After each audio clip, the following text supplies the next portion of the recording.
Chapter 265.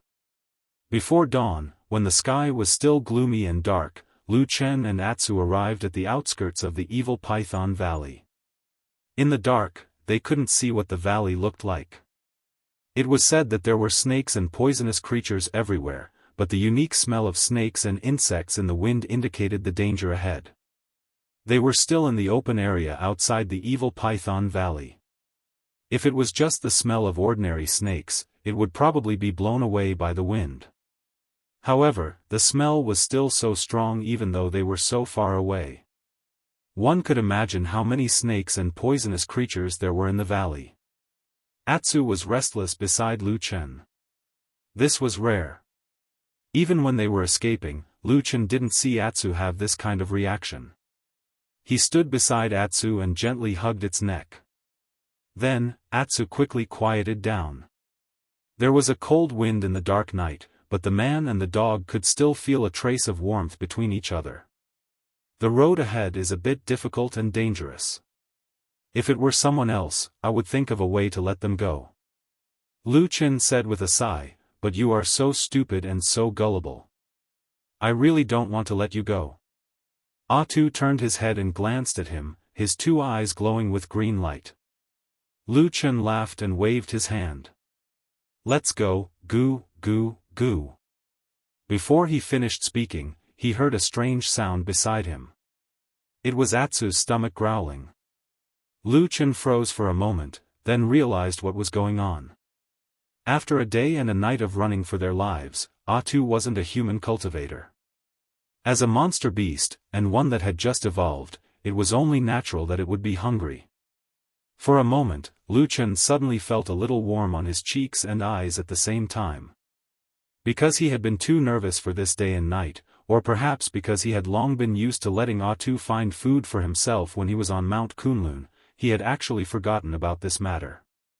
And Atsu, who was supposed to be a mischievous fellow, actually followed him all the way to escape with all his might, never abandoning him, never complaining or regretting, not even a single word of complaint. Lu Chen took a deep breath in the dark and smiled. He patted Atsu's head and said softly, "Let's go find something to eat." It was not an easy task to look for food before the sun rose, especially considering that Atsu was no longer the same as before. Normal meat was no longer attractive to him. At least when Lu Chen offered him some dry rations, Atsu looked at it with disdain and almost snorted in disdain. Well, a holy beast that had evolved naturally needed to eat higher quality food. Ordinary meat was not enough, so they could only look for monsters.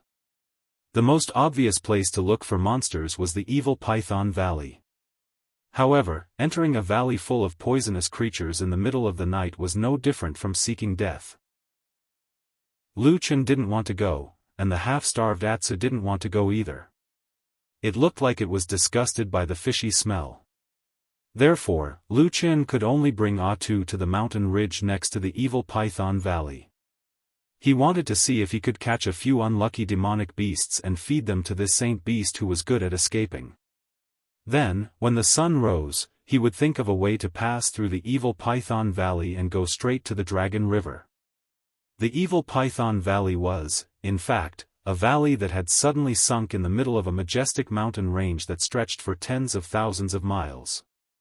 Although the damp and gloomy environment had bred countless poisonous insects and monsters, in terms of terrain, the evil Python Valley was actually one of the most convenient paths to the Dragon River. Of course, if it was someone at the level of the Yuanying stage, they would naturally not fear the high mountains and the strong wind that could disperse spiritual energy in the sky. They could directly fly over the top of the mountain. Although Lu Chen had a strange Taoist technique like the Black Flame, which was very powerful in actual combat, he was not good at flying. Moreover, apart from himself, there was also a huge black wolf Atsu following him. It was even more impossible for him to fly over the mountain ridge. Therefore, when he and Atsu walked up the nearest mountain ridge and looked at the mountains in front of them, they couldn't help but let out a sigh. But very soon, he suddenly turned around and looked back. Behind him was the pitch-black night. Darkness was everywhere, but other than that, there seemed to be nothing and no movement. However, just now, Lu Chen clearly felt that strange, cold gaze like that of a poisonous snake again. He frowned, and after a while, he turned around expressionlessly and walked up with Atsu. However, this night, they didn't seem to be very lucky. After searching for a while on the mountain ridge, they didn't encounter any unlucky monsters that ran out. On this night, it seemed that all the monsters were comfortably staying in their nests, unwilling to come out and become the supper of a certain holy beast. Atsu was a little annoyed and irritated. Lu Chen also felt a little helpless. Just as he was wondering if he should continue to search deeper into the mountain ridge, Atsu suddenly raised its head and sniffed the air a few times. Then, it turned around and called out to Lu Chen. There was a hint of joy and excitement in its voice. Then, it ran in a certain direction. Lu Chen was stunned. At this moment, they were on the mountain ridge. Because they were at a place where there was wind, the stench from the evil Python Valley could no longer be smelled. But at this moment, Atsu seemed to have suddenly discovered something. Lu Chen didn't hesitate any longer because Atsu's running speed wasn't considered slow.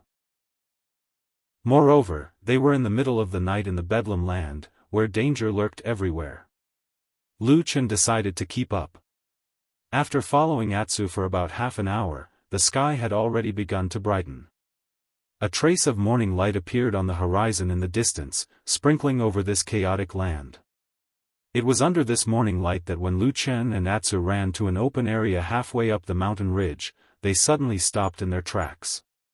This was because in front of them, in what should have been a primitive, barbaric, and uninhabited mountain ridge, there was suddenly a tribe that was obviously inhabited by humans.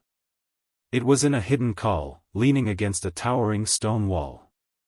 There were a few large caves cut into the stone wall. Apart from that, there were many very crude houses built with wood and stones outside the caves. The morning light swept across this somewhat desolate and primitive tribe. Everything was quiet, there was no smoke, and no one was moving. It seemed that everyone there was still in a deep sleep. Lu Chen's pupils constricted as he stared at the tribe. His gaze moved from the caves to the crude but tall houses, and finally landed on the center of the tribe, on a pile of triangular stones that had been piled up during the chaos. There was a black piece of wood as thick as an arm stuck into the stone pile. There were some very strange patterns carved on it. Even though they were separated by such a distance, Lu Chen could still see it clearly. He felt that it was a little familiar. But for a moment, he couldn't remember where he had seen these totem-like things before. Totem, totem. He frowned and thought hard. He didn't know why, but he had a hunch that this thing seemed to be very important, and he must remember it. And at this moment, suddenly, Atsu beside him growled in a low voice, but it showed a trace of excitement and joy. Lu Chen turned his head and looked at Atsu. He saw that Atsu's mouth was half open, as if he was about to drool, and his pair of dog eyes were staring at a certain place in the tribe without blinking. Lu Chen immediately followed Atsu's gaze and saw that outside a few wooden houses, there was a thick rope between two big trees, and on the rope, there were 7 or 8 things that looked like cured meat hanging upside down. This stupid dog probably couldn't resist looking at the food. However, for Atsu to be so excited, it must be the meat of monsters. Thinking about it, this tribe must be quite strong, to be able to catch monsters, and there seemed to be quite a number of them. As he thought about it, Lu Chen suddenly felt that the things on the rope were a little familiar. To be exact, it was very similar to something he had heard of before. It was a monster that should have been on Rat Hill Mountain, the savage and bloodthirsty cloud rats. From afar, looking at the row of cloud rats that should have been flaunting their prowess and causing headaches, but were now killed, skinned, and hung upside down like cured meat, Lu Chen couldn't help but feel an indescribable sense of strangeness. Thinking back to the unusually peaceful journey through Rat Hill Mountain, Lu Chen couldn't help but feel his heart skip a beat. Could it be that this tribe hunted rats for a living, and managed to catch almost all of the cloud rats on Rat Hill Mountain? Beside him, Atsu couldn't help but rub its head against Lu Chen's body, a questioning look in its eyes. Lu Chen hesitated for a moment, then nodded, "All right, go on then. If there's anything wrong, run back here as soon as possible." Atsu let out a cheer, then ran down the mountain towards the tribe. Lu Chen didn't follow, but stared at Atsu's figure, watching as it slowly approached the mysterious tribe. There was no one in the tribe, and there were no barriers in the surroundings, such as fences or wooden palisades, so Atsu easily slipped through. However, as it neared the tribe, Atsu clearly became more cautious, constantly looking around furtively. Then, it slowly approached the hanging meat with light footsteps. After a moment, it suddenly leapt up and bit down on a cloud rat. With a forceful tug, it immediately pulled the thing down. Atsu turned and ran, but the commotion had already alerted some of the people in the tribe. A moment later, someone ran out from the nearest house, angrily cursing at Atsu. He even threw out a stone spear. With a tut, the stone spear pierced the spot where Atsu had just run, buzzing and vibrating non-stop. In the distance, Lu Chen's body suddenly trembled. Looking at the person cursing angrily in the morning light, his face was ferocious, his mouth was filled with fangs, and his forehead was painted with many strange patterns. In an instant, Lu Chen came to a realization. This was a barbarian. This tribe was a barbarian tribe. As for the totem pattern that gave him a familiar feeling, he had indeed seen it with his own eyes. It was the same totem pattern that he saw on the face of the fire shaman 10 years ago in the Battle of the Desolate Valley. Chapter 266. The scene from 10 years ago seemed to resurface in his mind in the blink of an eye. It was so clear that it seemed like it had happened just yesterday. Every single person's appearance, movement, and expression had been frequently recalled by Lu Chen over the past few years. It was as if they had been carved into the depths of his bones and could not be forgotten. The fire shaman was an exceptionally powerful barbarian. Even in front of the 3 highly respected elders of the demon cult of the 3 realms, he did not seem to be at a disadvantage. In fact, his aura was even stronger than theirs. The source of Lu Chen's pain for the past 10 years was the fire shaman. Ever since that day, the mysterious, strange, and incomparably powerful black flame curse had entangled him unwaveringly. He could not escape it even if he died. Sometimes, during the most painful moment when the black flame burned his body, Lu Chen would vaguely see an illusion of the fire shaman's old and ferocious face. The burning flames were like the old man's terrible curse, taking revenge for the sins he had committed. Lu Chen closed his eyes and took a deep breath. When he opened his eyes again after a while, his expression had completely calmed down. He looked at the tribe of barbarians that had suddenly appeared in front of him, his eyes were completely indifferent. It had been more than 10 years since that incident. It was a long and painful period of time, but he had never regretted it. There were barbarians in the disorienting lands. As for their origin, it was because of the earth-shattering war between the human race and the barbarians thousands of years ago. The barbarians suffered a crushing defeat and retreated to the southern wasteland. However, because of the overwhelming strength of both sides, the weather changed, the mountains collapsed, and the earth cracked. Even the topography of the disorienting lands had changed. After the shocking and bloody battle, most of the barbarians retreated. However, there was still a portion of barbarians that had been cut off from the disorienting lands forever, never to return to the southern wasteland. As the victors, the human race did not show any mercy to these barbarians. Once the barbarians were discovered, they would be killed. Hence, in the end, this group of barbarians were forced to escape into the depths of the land of chaos. To be more precise, they hid in the treacherous central region of the land of chaos. Only then did they barely manage to escape the pursuit of the human race. For many years, the barbarians could hardly be seen in the outskirts of the disordered lands. Only some old barbarians who had been cruelly exiled due to their old age could be seen occasionally. For example, the barbarian that Lu Chen and Xin saw was one such barbarian. Apart from that, the fact that the barbarian tribes could only barely survive in the central region of the chaotic lands was a well-known fact that was deeply ingrained in everyone's hearts. However, the scene before him clearly told Lu Chen that things seemed to have changed. Looking at the caves on the mountain walls and the many houses made of wood and stone, it was obvious that the size of this tribe was not small. There were at least over 100 people. For such a large tribe to sneak into the outskirts of the disordered lands without anyone noticing was indeed a shocking matter. Furthermore, looking at the houses and caves of the tribe, it was obvious that this tribe had been here for a long time. Why did these barbarians suddenly head north? Even if they risked being discovered by the human race, they still chose to secretly settle down on the north bank of the Dragon River. Lu Chen did not know the reason behind this, but he guessed that the central region on the south bank of the Dragon River was too dangerous. Or perhaps this small tribe could no longer withstand the many dangers there, so they decided to take this risk. Needless to say, the tribe had chosen a very clever location. In front of them was the Rat Mound Mountain, and behind them was the Evil Python Valley. Both were notoriously dangerous places. Normal humans would never come here. Even if there were people who happened to pass by, they would usually walk straight down the mountain.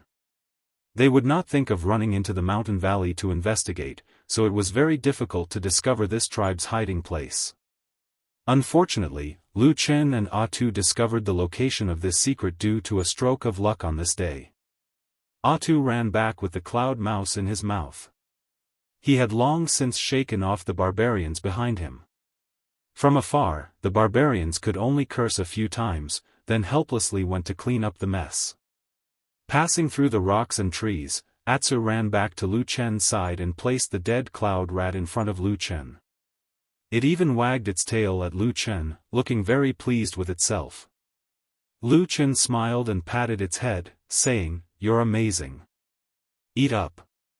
Atsu didn't stand on ceremony. It buried its head and began to chew away. The cloud rat was a type of demonic beast. The spiritual energy contained in its flesh was much stronger than that of ordinary wild beasts. It was just right for Atsu's current situation. It seemed to be eating with relish. As for Lu Chen, he naturally wouldn't fight with Atsu for food. He only looked at the tribe from afar, carefully observing it. As the morning sun shone down, the sky gradually brightened. More people in the tribe began to wake up. Lu Chen saw more barbarians, and he also saw that their faces were covered with strange tattoos. They looked very familiar.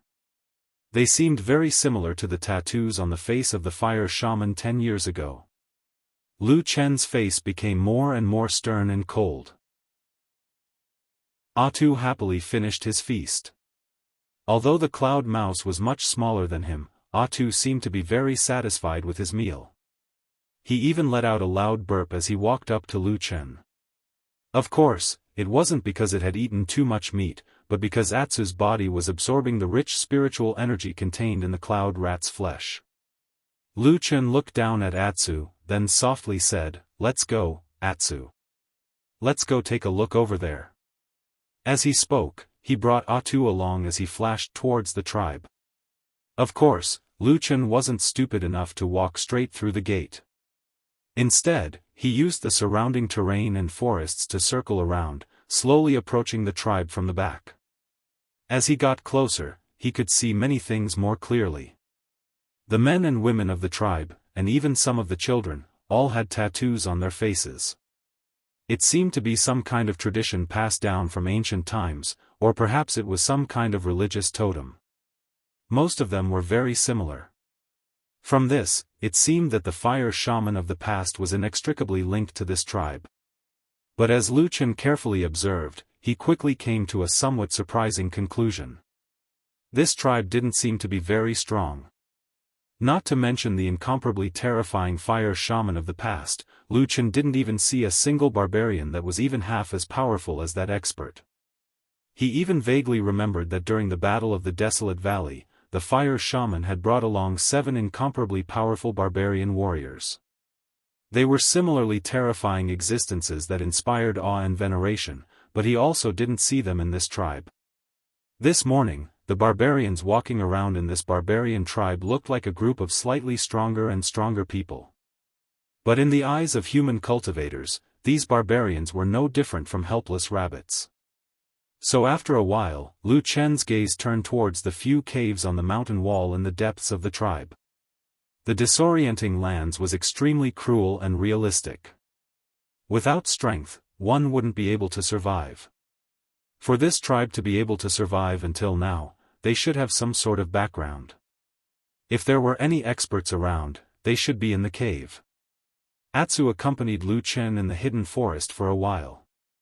Gradually, it became a little impatient and softly called out a few times. Lu Chen patted its head and said, "Don't worry, these barbarians can be considered as my enemies. Moreover, they are of some use to us." About an hour after dawn, under the watchful eyes of Lu Chen, the tribe suddenly changed. Everyone walked out of their wooden houses and came to the center of the tribe, surrounding the pyramid that was pierced by black wood. After a while, from the cave under the mountain wall, people started to walk out one after another. Just as Lu Chen expected, the barbarians that came out of the cave this time were much stronger than the barbarians that came out of the cave. Not only did the warriors look sturdier and stronger, but there was also an old priest that came out from the back of the crowd that was surrounded and protected by many strong warriors. In the system of the barbarian tribes, the shaman held a supreme position. He represented the ability to communicate with the most sacred ancient ancestors of the barbarian world, and obtain the power that had been passed down from ancient times. However, powerful individuals like the shaman were rare. They needed the right time, the right place, and the right people, as well as an especially good opportunity. Therefore, in most of the barbarian tribes in the southern continent, there were more people like the priest who were of a lower rank. People like the shaman or the priest basically occupied the leading position in the barbarian tribes. They possessed the rare wisdom of the barbarians, who were known for their brute strength. They were the backbone that guided the growth and development of the tribe. At the same time, they were also the minority of the barbarians who could master the shaman witchcraft. This kind of power, which was completely different from the cultivation world of the central continent, was extremely powerful. During the 1,000-Year War, countless people were plunged into misery and suffering. And now, Lu Chen's gaze was fixed on the old priest in the crowd. His eyes flickered. The old priest looked so old that even his fangs had fallen out. He walked with a trembling gait, as if he was a candle that had one foot in the grave. If it was according to the cruel survival rules of the barbarian tribes in the chaotic lands, this old man would have been banished from the tribe long ago and left to fend for himself.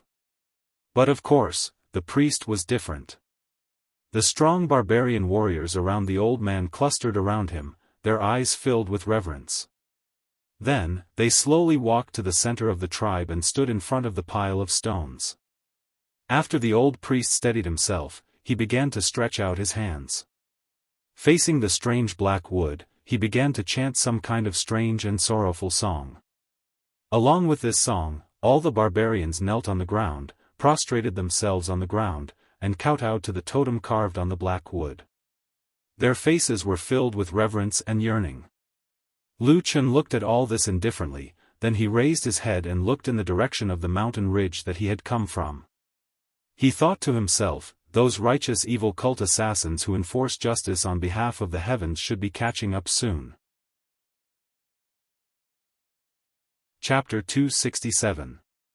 An ancient and sorrowful song was drifting in the wilderness, like a lonely river of time flowing through the endless years.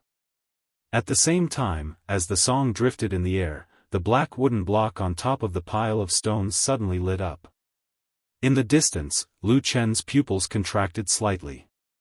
At that moment, he clearly saw the strange pattern that was originally engraved on the black wooden block began to glow. From the very beginning, it slowly spread along the pattern until the entire wooden block was lit up. When all the patterns on the black wooden block, which was also the totem, were completely lit up, all the barbarians who were kneeling in the surroundings shouted in unison. Their voices were majestic and full of reverence, as if they were telling their ancestor about their endless worship. At this moment, a ball of flame suddenly ignited from the black wooden block, and began to burn fiercely. The barbarians' shouts became louder and louder, and many of them kept kowtowing. In the distance, Lu Chen's body suddenly trembled. He only felt that his ocean of qi was churning, as if the sky and earth were spinning, and the divine will was reversing. He let out a muffled groan, and stretched out his right hand, subconsciously grabbing a small tree next to him. In an instant, black flames gushed out from his palm, and burned the small tree into charcoal. However, this sudden throbbing came and went very quickly. Not long after, the black flames disappeared from Lu Chen's hands and eyes, and he returned to normal. However, Lu Chen's eyes revealed a hint of shock. Then, his eyes stared at the pile of stones that was surrounded by the barbarians, and the black wooden block that was stuck upside down on top of the pile of stones. There was something strange about that black wooden block. Lu Chen made this judgment in a split second. Because for so long, especially after he had swallowed and mastered that strange black flame, the only thing that could make the black flame in his body lose control was the unknown mysterious force in the forbidden area of Kunlun Mountain. Apart from that, it seemed like there was only the black wood of this mysterious tribe. Of course, the difference in strength between the two could be said to be like heaven and earth. Both were caused by the resonance in Lu Chen's black fire power. However, the power in the depths of Kunlun Mountain was so powerful that it was almost impossible for a human to contend against it. On the other hand, the black fire resonance that the piece of black wood in front of him could be said to be very weak. In fact, it only took a moment for Lu Chen to regain control of the black fire in his body. This piece of black wood was actually related to the power of black fire. This discovery made Lu Chen very surprised. But when he thought that the fire shaman might have come from this tribe, everything seemed to be explainable. Lu Chen even vaguely guessed that perhaps it was his ambush in the desolate valley that killed the fire shaman. After losing such a powerful shaman, as well as the 7 abnormally powerful barbarian warriors who followed the fire shaman to the desolate valley, this tribe must have inevitably weakened. From the looks of it, he and this tribe were really fated.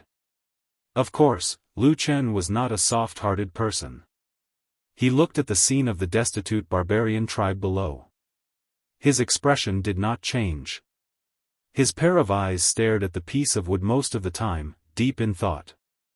Then, as if he sensed something, he suddenly raised his head and looked into the distance. He saw that at the entrance of the call, there were a few sword lights flying in the sky. The forest on the ground was quiet, but occasionally a few birds would suddenly fly up in fright, flapping their wings and flying away from the forest. Lu Chen pursed his lips. After a moment of silence, he stood up and led Atsu down the dense foliage of the forest, slowly approaching the quiet tribe. Stay here and don't go out. Otherwise, your appearance will be too conspicuous. People will recognize you at a glance. Lu Chen brought Atsu along as they slowly walked through the forest. He crouched down behind a bush that was the closest to the barbarian tribe.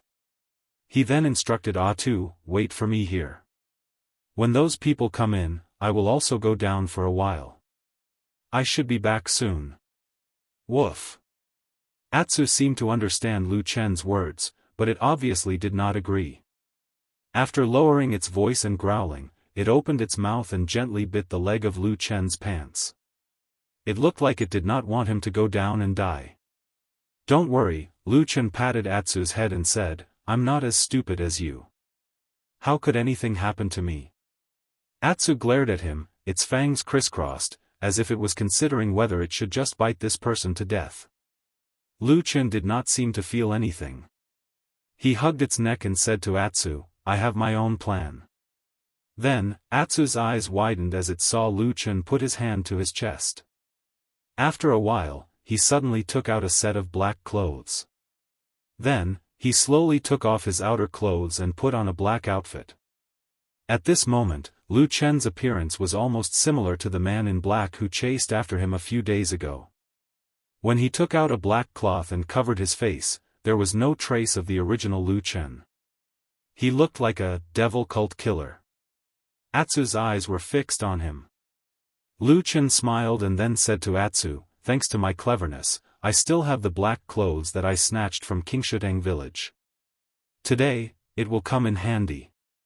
The strange ceremony in the barbarian tribe was very long and boring, but none of the barbarians had any complaints about it. Every one of them looked very reverent. Obviously, to the barbarians, this worship of their ancestors was the most important thing in their lives. The old shaman never stopped singing.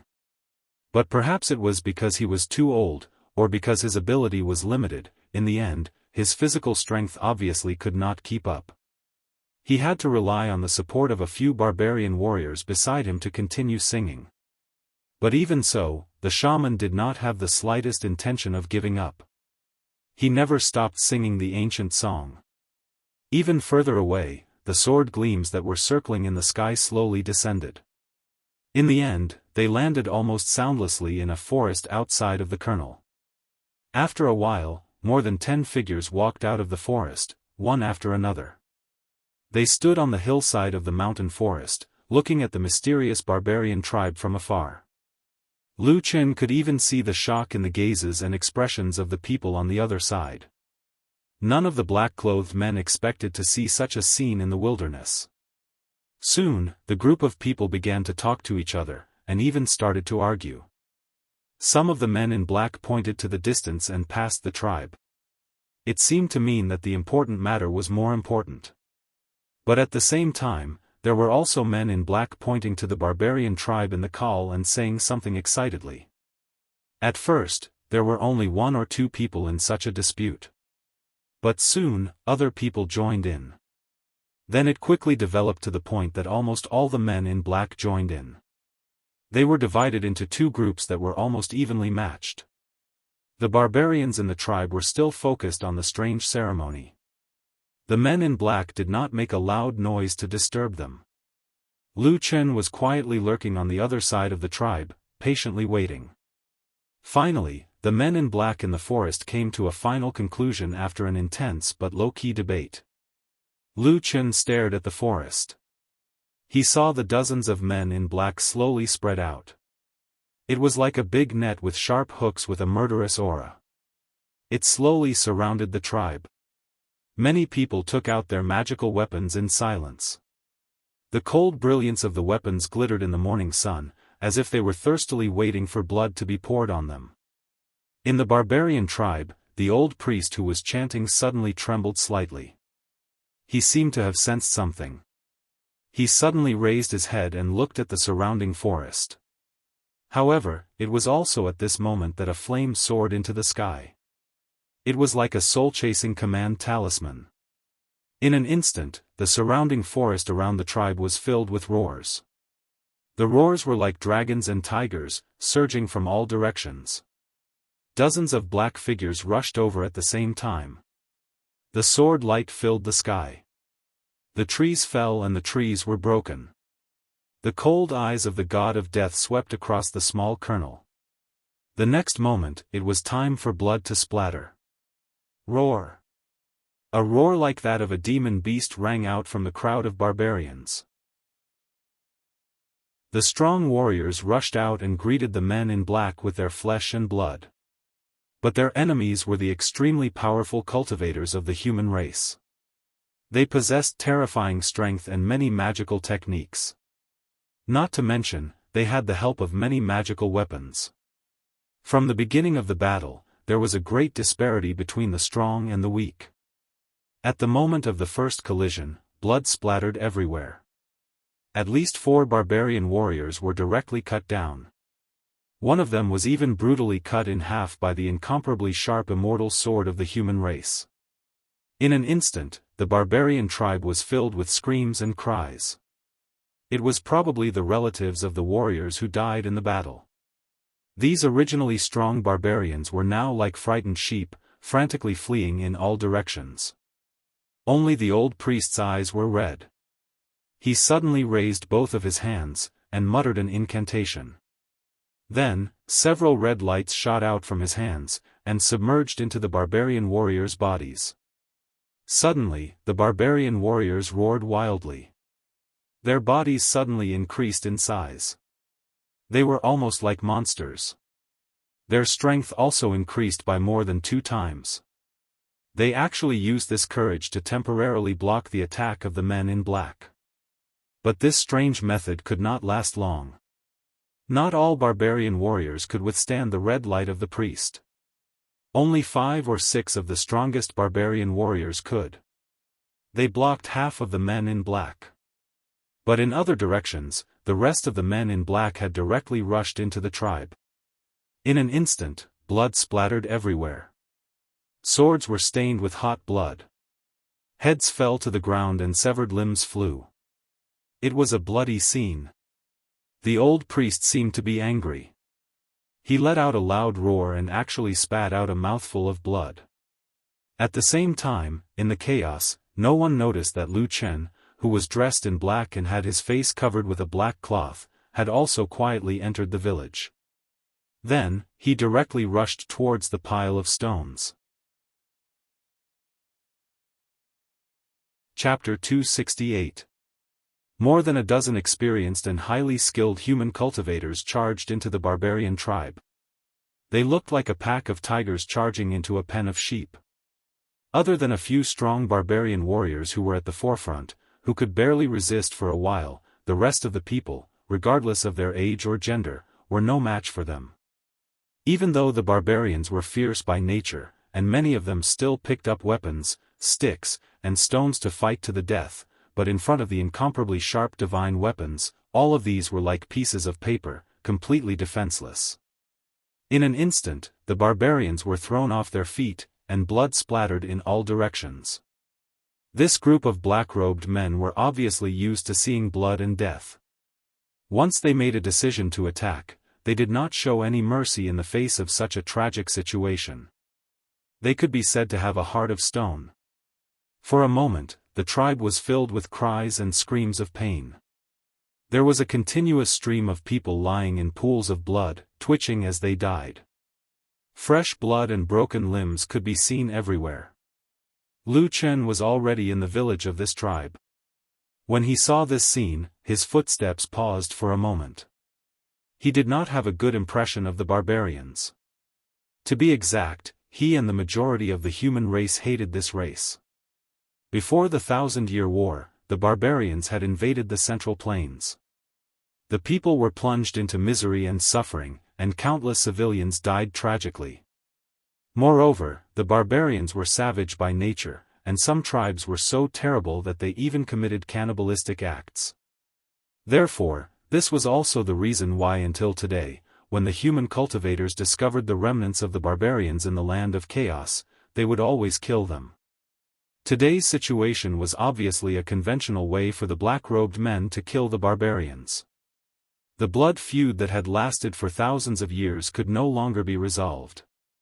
However, this barbarian tribe did not only consist of warriors, there were also the elderly, the weak, women, and children. This massacre obviously did not differentiate between them. Looking at the scene of the barbarians falling one after another, Lu Chen suddenly felt a little uncomfortable in his heart. Was his heart softening? Lu Chen shook his head slightly to get rid of these messy thoughts. Just as he was about to continue moving forward, a small figure suddenly staggered from the side. It was a barbarian boy. Half of his face was stained with blood, but he didn't know if it was his own or someone else's blood that had splattered onto his face. Looking from the direction he was running from, there was a swift and fierce black-clothed man wielding a weapon as he slaughtered. The boy seemed to have suffered quite a bit of shock and was running crazily to the other side. However, from the corner of his eye, Lu Chen saw that in the other direction he was running to, there was a black-clothed man killing his way over. Running over there seemed to be suicidal. When the barbarian kid ran past Lu Chen hesitated for a moment, but he still extended his hand and grabbed the boy. The barbarian kid screamed and turned his head to look at Lu Chen. The sharp fangs in his mouth were bared in anger, and he struggled with all his might. Lu Chen frowned, but he was too lazy to argue with him. He pushed the boy to the ground, and at the same time, he pointed at the path that he had just come in from without batting an eyelid. There were no black-clothed men in that direction, so it was a way to escape. Immediately after, Lu Chen continued to walk forward. After all, His goal was not to save people, but to take advantage of the chaos to steal the mysterious black piece of wood that could actually resonate with the black fire in his body. However, he had only walked a few steps when he suddenly heard a gust of wind behind him. Lu Chen frowned and turned around to look. He saw that the boy had a terrified expression on his face, and was running towards him. He suddenly jumped up and threw himself into Lu Chen's arms. Was it because he was too frightened? So when he saw someone showing kindness, he felt that it was a shelter that he could rely on? Lu Chen looked at the boy and reached out to catch him. However, after a moment, his expression suddenly changed. His right hand suddenly reached down and grabbed the hand of the barbarian kid. The sharp edge of a small knife had already pierced through the clothes on his lower abdomen, and was just about to reach his skin. The barbarian kid screamed crazily, and desperately tried to stab the sharp knife into Lu Chen's stomach. However, Lu Chen's hand was like iron to him, and it did not move at all. Lu Chen grabbed the barbarian kid, and his eyes had already turned cold. After a moment, he suddenly said, "When others kill people and bleed, you are so scared that you don't dare to fight back and run around. I saw that you are pitiful, so I saved you and helped you, but you want to kill me? Ah!" The barbarian kid let out a beast-like roar. It was unknown whether he understood Lu Chen's words, but his face was full of viciousness. He gritted his teeth, and desperately tried to push the knife in his hand to stab Lu Chen to death. After trying for a while, but to no avail, he suddenly opened his mouth and bit down on Lu Chen's right wrist. At the same time, the strength in his hand increased greatly. It was obvious that he wanted to use this opportunity to get away from Lu Chen, and then stab into Lu Chen's lower abdomen. Lu Chen swung his hand, and the barbarian kid flew up involuntarily. Then, before he could recover, he felt that his neck had been grabbed by someone. At this time, the barbarian kid suddenly felt his vision darken. He saw that in addition to Lu Chen, there was also a black figure that suddenly appeared behind Lu Chen. It was another black-clothed man, and no one knew when he had stood behind Lu Chen. He glanced at the barbarian kid and said in a deep voice, "What's wrong?" Lu Chen's body stiffened. Just when he was about to move, the barbarian kid in front of him suddenly struggled. A trace of viciousness flashed in his eyes, and he pointed at the escape route that Lu Chen had pointed out to him. He opened his mouth and was about to speak loudly. Lu Chen's pupils suddenly shrank, and a cold intent flashed in his eyes. In that split second, he suddenly shook his hand. The barbarian kid's face suddenly stiffened, and all the words that he wanted to say were suddenly stuck in his throat, and he could no longer speak. A crisp sound of bones breaking rang out from his neck. There was a look of disbelief in his eyes, and he looked at Lu Chen, whose eyes had suddenly become cold. He didn't think that this soft-hearted person would suddenly become so cold and merciless. Then, his head slowly drooped down, and there was no more sound. Lu Chen slowly stood up, and turned around to look at the black-clothed man behind him. The black-clothed man nodded and said, "Well done." After that, he left the place and flew into the distance. Lu Chen looked at the black-clothed man as he left, and then looked at the barbarian kid who had already fallen on the ground. His eyes were indifferent. After a while, he turned around and also left the place. The battle in the barbarian village was getting more and more intense, but in reality, they weren't evenly matched. To be exact, from the beginning, the barbarian tribe had basically fallen into a terrible situation. The strength of the black-clothed men who had suddenly appeared was too strong, and their methods were too cruel. They didn't give the barbarian tribe any chance. The situation in the village was tragic and bloody. Not long after, dozens of barbarians had already fallen, and the black-clothed men who had invaded were not even injured, let alone dead. The difference in strength between the two sides was too big, and the scene was chaotic. Under the cover of this chaos, Lu Chen approached the pile of stones without anyone noticing. The strange black piece of wood was inserted on top of the pile of stones, and it was about 5 or 6 feet high. Lu Chen's eyes swept over it, and suddenly froze. He stopped at a certain place below the pile of stones for a moment. Somewhere in the pile of stones, there were a few white things. Lu Chen's eyes instantly became cold, and his eyes were full of killing intent. The white things were the color of bones, and there were a few round things in the pile of stones. They looked like human skulls, and the black holes of the skulls looked gloomy and terrifying. But what was more frightening was that Lu Chen could clearly see some broken bite marks on one or two of the bones, as if they had been gnawed on by wild beasts. His body suddenly trembled, and even his breathing became hurried. After a while, he forced himself to look away, and clenched his teeth. He controlled his mind, and took a deep breath, and then walked towards the black piece of wood. But right in front of his eyes, a hand suddenly reached out from the side and snatched the black piece of wood away in an instant. Lu Chen was shocked. He looked up and saw that it was the old barbarian priest. His old face was filled with madness, and he grabbed the black piece of wood and leaned it against his body. Suddenly, the totem symbols on the black piece of wood that had dimmed after the ceremony was interrupted suddenly lit up, and a strange aura emitted from the black piece of wood. The old barbarian priest's eyes were bloodshot, and he shouted a few incomprehensible words from his mouth. It seemed like he was chanting something like an incantation. Strands of red aura floated up from the black piece of wood, and immediately rushed towards the barbarians who were still alive in the surroundings. The scene was as if there were hundreds of red lines suddenly connecting all the barbarians to the black piece of wood in a way that would make one's scalp tingle. Every red line was tied to the head of a barbarian, and then, following the old priest's hoarse howl, a strange change occurred. All the barbarians, regardless of whether they were old or young, had their bodies inflated like a balloon. Their faces were ferocious, and their eyes were bulging out. Their ugly faces now looked like those of evil spirits. But at the same time, the strength of these barbarians seemed to have doubled, especially the strongest of the barbarians. Their bodies had doubled in size, and in a short period of time, they seemed to be suppressing the black-robed men who were charging towards them. Such a strange secret technique was unbelievable. But soon, everyone realized that this secret technique wasn't a very comfortable thing to do. Because suddenly, someone let out a blood-curdling scream in front of everyone's eyes. A barbarian woman's swollen body exploded, and instantly turned into powder. Blood flowed like a river. But even more barbarians seemed to have gone mad, and rushed towards the black-robed men.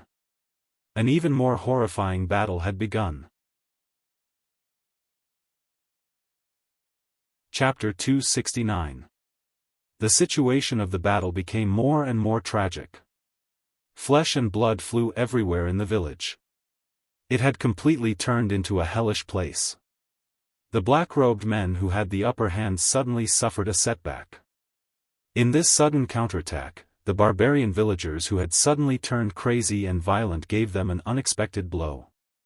Caught off guard, these black-robed men retreated again and again. Some of them were even wounded.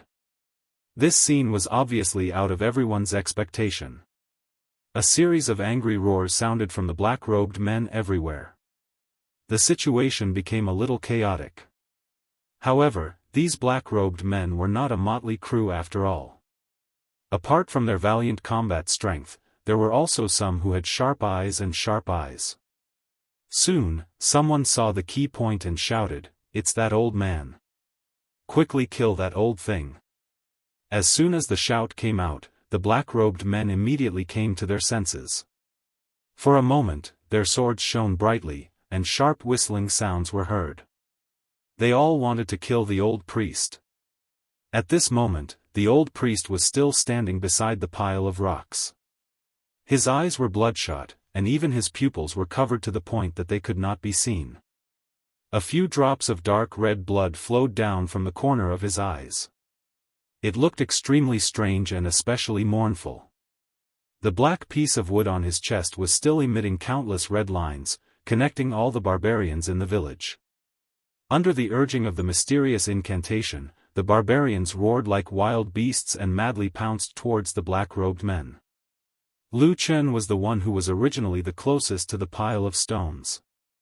When he saw that the strange black piece of wood was within his reach, it was suddenly snatched away by the old priest. Then, this horrifying scene happened. Almost without giving him any chance to react, Lu Chen suddenly found that he had suddenly fallen into a tight encirclement. There were barbarians almost everywhere around him. And at this moment, those barbarians who had already fallen into madness, regardless of gender or age, were all pouncing towards him. Lu Chen felt a pressure as heavy as a mountain. It was as if he had fallen into the illusion of a group of demonic beasts. He made a prompt decision and immediately turned to run. These barbarians seemed to be slightly stronger than ordinary human beings, but they were still much weaker than human cultivators. However, it was unknown what strange technique the old shaman had used through the black totem. In just a split second, the red thread had caused the bodies of these barbarians to explode. They had become so powerful that they could fight against the cultivators. Fortunately, Lu Chen was agile, and these barbarians hadn't completely adapted to the sudden increase in strength. Although they were fierce and unafraid of death, they weren't very agile when it came to advancing and retreating. Therefore, after a while, Lu Chen was really lucky enough to escape from the barbarians. After running back to the forest, Lu Chen looked back and saw that the barbarians did not chase after him. At most, they chased him to the edge of the village, and then they turned back and rushed towards the remaining black-robed men. Lu Chen panted for a while. Suddenly, there was a rustling sound in the forest next to him. He was shocked and took a step back. After a while, the leaves of the forest were pushed aside, and it was Atsu who jumped out. Lu Chen breathed a sigh of relief and nodded to Atsu. Atsu looked at him with some worry in his eyes. He looked at Lu Chen, then looked at the chaotic and bloody village at the foot of the mountain, and let out a low roar. Lu Chen also frowned. He stood next to Atsu and looked down. Then, he said softly, "The situation doesn't seem right, it's too strange." At this moment, the situation in the barbarian village was indeed getting more and more strange. The barbarians seemed to have gone completely crazy. They rushed forward and fought with the black-robed men. They bit, kicked, and smashed them. They did everything they could. Even if they were injured by the black-robed men's weapons, or had their fingers or arms chopped off, these barbarians did not seem to feel any pain. They still roared and rushed towards their enemies. The black-robed men who wanted to rush and kill the old priest found that they were not only blocked by these crazy barbarians, but were also gradually forced to retreat. They were getting further and further away from the old priest.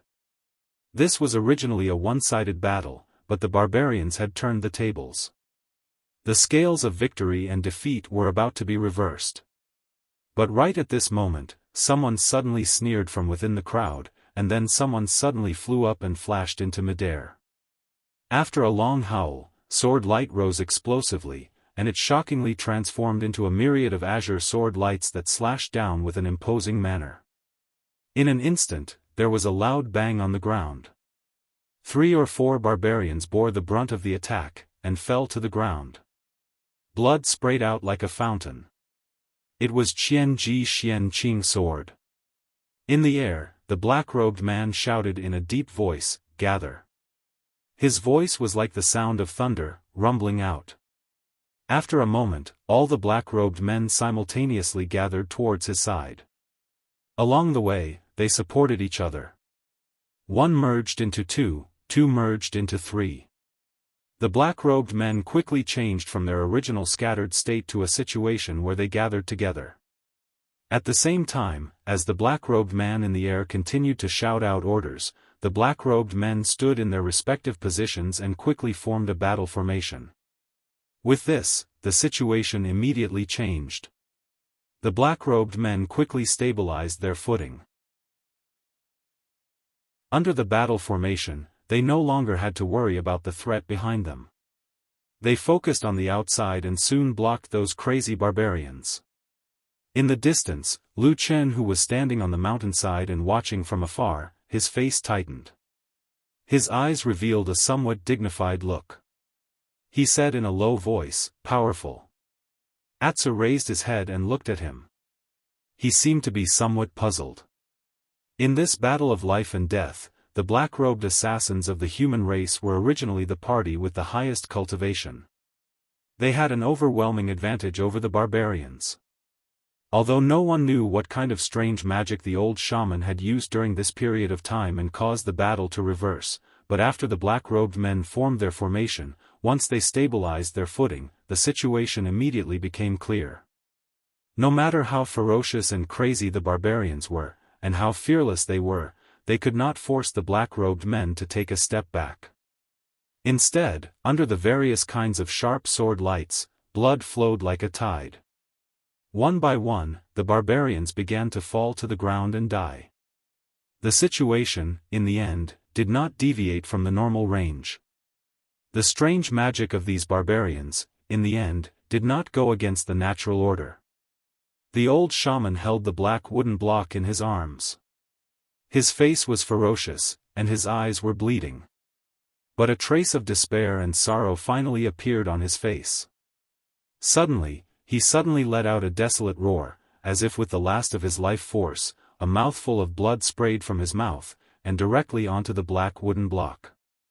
The dark totem suddenly shone brightly, and a strong and strange force descended from the sky, crashing down and shrouding the village. On the mountainside, Lu Chen's body suddenly shook. He staggered and fell to the ground. From his body, at this moment, black flames suddenly burst out, and directly turned him into a flaming man. Chapter 270. No one knew where that powerful, ruthless, and boundless dark power came from. It was as if it had suddenly broken through space and crossed the long river of time. The originally bright sky suddenly darkened. Darkness swept across the sky and shrouded the tiny village. A wisp of flame appeared on the black piece of wood. A low sound was heard. It was the sound of the black wood cracking. The old barbarian priest's body was trembling. It was as if he had fallen into hell and was suffering endless pain. At the same time, on the hillside outside the village, Lu Chen slowly climbed up from the ground. The black fire was shrinking back from his flesh and skin. He had lost control for a moment, but he quickly regained control of the black fire in his body. However, his eyes were looking at the village from afar. He was staring at the old priest. The corner of his eyes twitched. At that moment, perhaps no one in the world could feel the pain more than him. It was the ultimate pain of the black fire burning one's body and soul. It was almost beyond the limit of what a human could endure. He had been trapped in it for 10 years.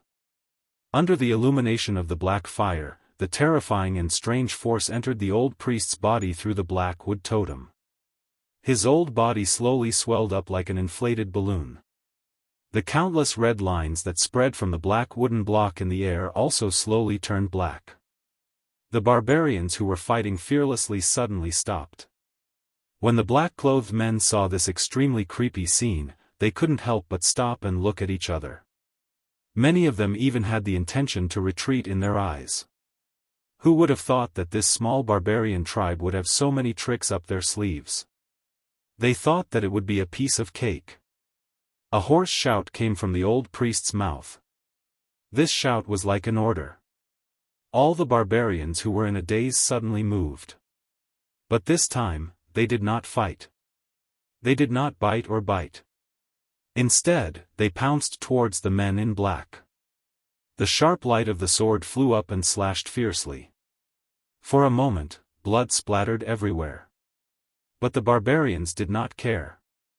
They did not care about life and death. Even if their limbs were broken, they still charged forward bravely until they reached the men in black. Pow! A soft sound rang out from the old shaman's bulging body. A bloody hole suddenly burst open on his back. That piece of flesh instantly turned into tiny pieces of blood that splattered everywhere. And almost at the same time, a barbarian who had pounced in front of one of the men in black suddenly exploded. He had lost one of his arms. Like a terrible firework, he exploded. His flesh, blood, bones, life, and soul were instantly stimulated. The power was so great that a scream was heard. Half of the man in black who was closest to the explosion was blown away. He was flung several feet away. Then, he fell to the ground and twitched. It seemed that he would not be able to live. Everyone turned pale with fright. However, everything seemed to have gone completely out of control. The terrifying power of darkness shrouded this seemingly cursed death village. On the body of the old priest, bloody holes exploded one after another. What followed after was the same explosion, and then the barbarians who wanted to perish together with the black-robed men. This was an exceptionally terrifying and despair-inducing battle. In the end, there was no victor. There was only death. The flesh and blood of the barbarians were completely stimulated by the terrible power. The men in black couldn't resist the powerful barbarians' bombs. The originally strong battle formation quickly collapsed. Finally, everyone turned around and fled. But it was useless. The barbarians lunged forward crazily as if they had all lost their minds. The number of barbarians far exceeded the number of men in black. They swarmed from all directions and perished together with the barbarians. The rumbling sound did not stop. The whole village had turned into hell. All lives were turned into nothingness in the terrible black flame. Pieces of flesh and blood fell to the ground. In front of such a terrible witchcraft, any magic, divine power, immortal sword, or magic weapon seemed to be overshadowed. But what people didn't expect was that this terrible situation lasted for a long time. It was like thunder. Not only this mountain, but for the next few decades, there were no longer any animals within a radius of several hundred miles. All the living creatures, including the demonic beasts and poisonous creatures, and even the poisonous insects in the evil Python Valley, had all fled. Everything turned into silence in the darkness. It was not until the sun reappeared and the darkness slowly receded that the village was revealed from the darkness. There was a suffocating smell of blood in the air. Looking from afar, it seemed as if there were no living people left. To be exact, perhaps there was no one left. On the hillside outside the village, Lu Chen and Atsu were stunned by this scene. They were speechless for a long time. It was the first time in Lu Chen's life that he had seen such a tragic scene. At this moment, Lu Chen's mind was also blank. After a long time, he slowly regained his composure. He looked at the village below and struggled for a moment. Then, he lowered his head and said to Atsu, "You stay here, don't go over." Atsu nodded obediently and took 2 steps back. It seemed that he had no choice but to go over. Lu Chen sighed, turned around and walked down the hill. He hadn't even walked into the village when the dense smell of blood caused Lu Chen to have no choice but to hold his breath, whereas after he entered the village, the scene of a slaughterhouse of blood and flesh almost caused someone with a heart of stone like him to be unable to endure it. As far as the eye could see, there were almost no complete bodies left. Even those who died the earliest had their corpses destroyed by the aftermath of the tragic self-destruction. Lu Chen's face was a little pale, but his rationality was still strong. After pausing for a moment, he found his target and walked over.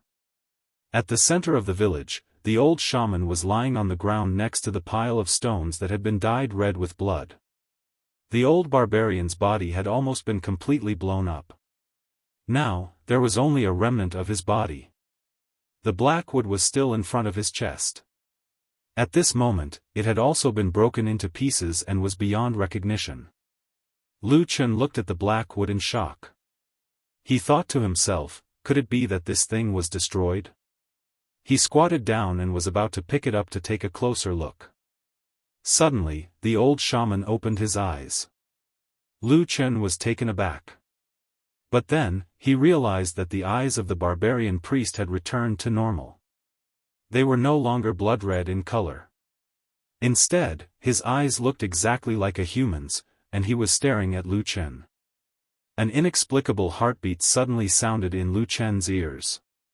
The power of the black fire suddenly became restless. A strange black light flashed in the deepest part of his eyes. The old shaman's lips moved. After a moment, a voice suddenly sounded in Lu Chen's ears. "Child, the god of fire has chosen you."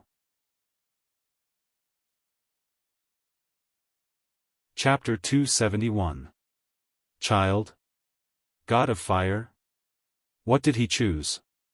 At that moment, Lu Chen really thought that he was hallucinating.